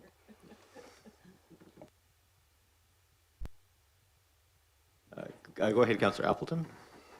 Thank you, Your Worship. Just following along for that thought, I'm just wondering whether we could put the question to staff as Ms. Williams mentioned, it was set aside on the basis of cost, and I was just wondering whether staff could remind council what the estimated cost for that mail out was. And as a follow-up, I don't want to put anybody on the spot, but if we decide to move forward with that, is there a funding source, a discretionary funding source that we could draw from that wouldn't alter the need to adjust the financial plan bylaw for this past year? Hi, it's Shannon here. I don't have the number at my fingertips, but I recall in February, and I can get this number back to you, it was around 8,000, but that was a really high level estimate that we came up with, so we can drill that down a little bit further. And as the mayor mentioned, there's a couple different options and avenues to reduce those costs further. And so it's more actually, and there's room in the existing communications and engagement budget, depending on which option of mass mail out that we would choose that could accommodate that. It's more, and I would defer to Lindsay a little bit around timing. Our intention had been to try and launch the online and paper survey in July, and so we might have to just do a bit of digging to make sure that we could coordinate a mass mail out with that timeline of having the survey open at the beginning of July and ending at the end of July, to give dialogue time to do the analysis, to be able to meet that commitment to come back to council at the end of September. So that might just be an expedited piece of work that us as the consulting team can do to ensure that if the mass mail would be available and sent to residents in time to coordinate with the proposed survey timing to meet that September commitment. Thank you for that. So I just want to make sure I clarify what I heard on that. So there is money within the communications budget of the project to do a mass mail out. The question here is really whether there's enough time to get it out. It would depend on, so this is something that I think that we would have to do some homework on to make sure that we understand the exact costing, because it can vary depending on whether you're doing something like a postcard, the type of mail out you're doing, if it's a letterhead from the district and stamped. There's a little bit of variety in terms of cost. So we did that in September. We did some initial research for that, but that was at a very high level. So it was just to give some basic numbers. So I think as a team, we'd want to do more refined costing to know exactly what that amount is, to be able to say with certainty that that could be accommodated in the existing budget. Well, I'm just wondering in terms of expediency, since we're here tonight, if we can know the amount of money we have that we could do it, if we could give direction to do it, so long as it could be done within that budget, so we don't have to go through a plan, I think we may want to give that direction tonight if that's the will of council. So I just don't know what that number is that would make that sort of approval or direction. Ms. Williams? Thank you, Your Worship. I think if we're talking about anything in the $6,000, $8,000, $10,000 range, we can find that within our existing contingencies. So if council wants the mail out done and just provides that direction, we will find the funding for it. Go ahead, Councillor Appleton. If I may, Your Worship, I could amend the motion on the floor to provide direction on that, if that's acceptable. So I might make an amendment to the motion that a mass mail-out promoting Phase 3 of the engagement project be issued, provided that it can be prepared and delivered in time for dialogue to receive the information and can be completed within the existing communications budget. So it's moved and seconded. Just before we get too far, is that of a piece? Is that clear enough and acceptable in the amendment piece? Go ahead, Ms. Williams. Thank you, Your Worship. Yes, and if I can interpret that to mean the communications budget within this project and possibly at the district's communication budget. Thank you. Thank you. We'll find a way. Go ahead, Councillor Braithwaite. So it's moved and seconded for this is an amendment to the motion. Go ahead, Councillor Braithwaite. I think that how we have to look at this is $8,000 may sound like a lot of money, but it's really like 50 cents per resident of Oak Bay, really. So we have to, I think, consider it in that respect. So, yeah. So I'm going to vote in favor. Councillor Green. I'm going to vote in favor too. I think it's a good investment in goodwill. Thank you. Go ahead, Councillor Patterson. Yeah, I will also support this. I think it is important that we make every attempt to secure as great a participation from the community as we possibly can in this really important piece of work we're doing. Yeah, statistical significance, I think, is important for an initiative this size. Thank you. Thank you. We obviously can't guarantee the number of responses, but wholly in support of this. I will say again, I just think it's critically important that we get the word out there. Just again, if I look at this from the context of, are we giving enough information for the follow-on phases as people are delving into these pieces? We want them to have as much information as possible, and the one sure way of hamstringing that is if anybody stands up and says, well, you don't have enough public input on this to do it, you should go do that, then that becomes even more expensive. So let's do it right now and get out there. So thank you. So that's the motion right now, is for the amendment to add the mail out to the proposed strategy. Any other discussion? I'll call the question. All those in favor? Any opposed? Unopposed? The motion is now amended to include that. So it essentially reads to approve the engagement plan for July 2022 with those pieces plus the mail out. Is there any other amendments or changes or discussion on that amended motion? I don't see any, so I'll call the question. All those in favor? Any opposed? None opposed.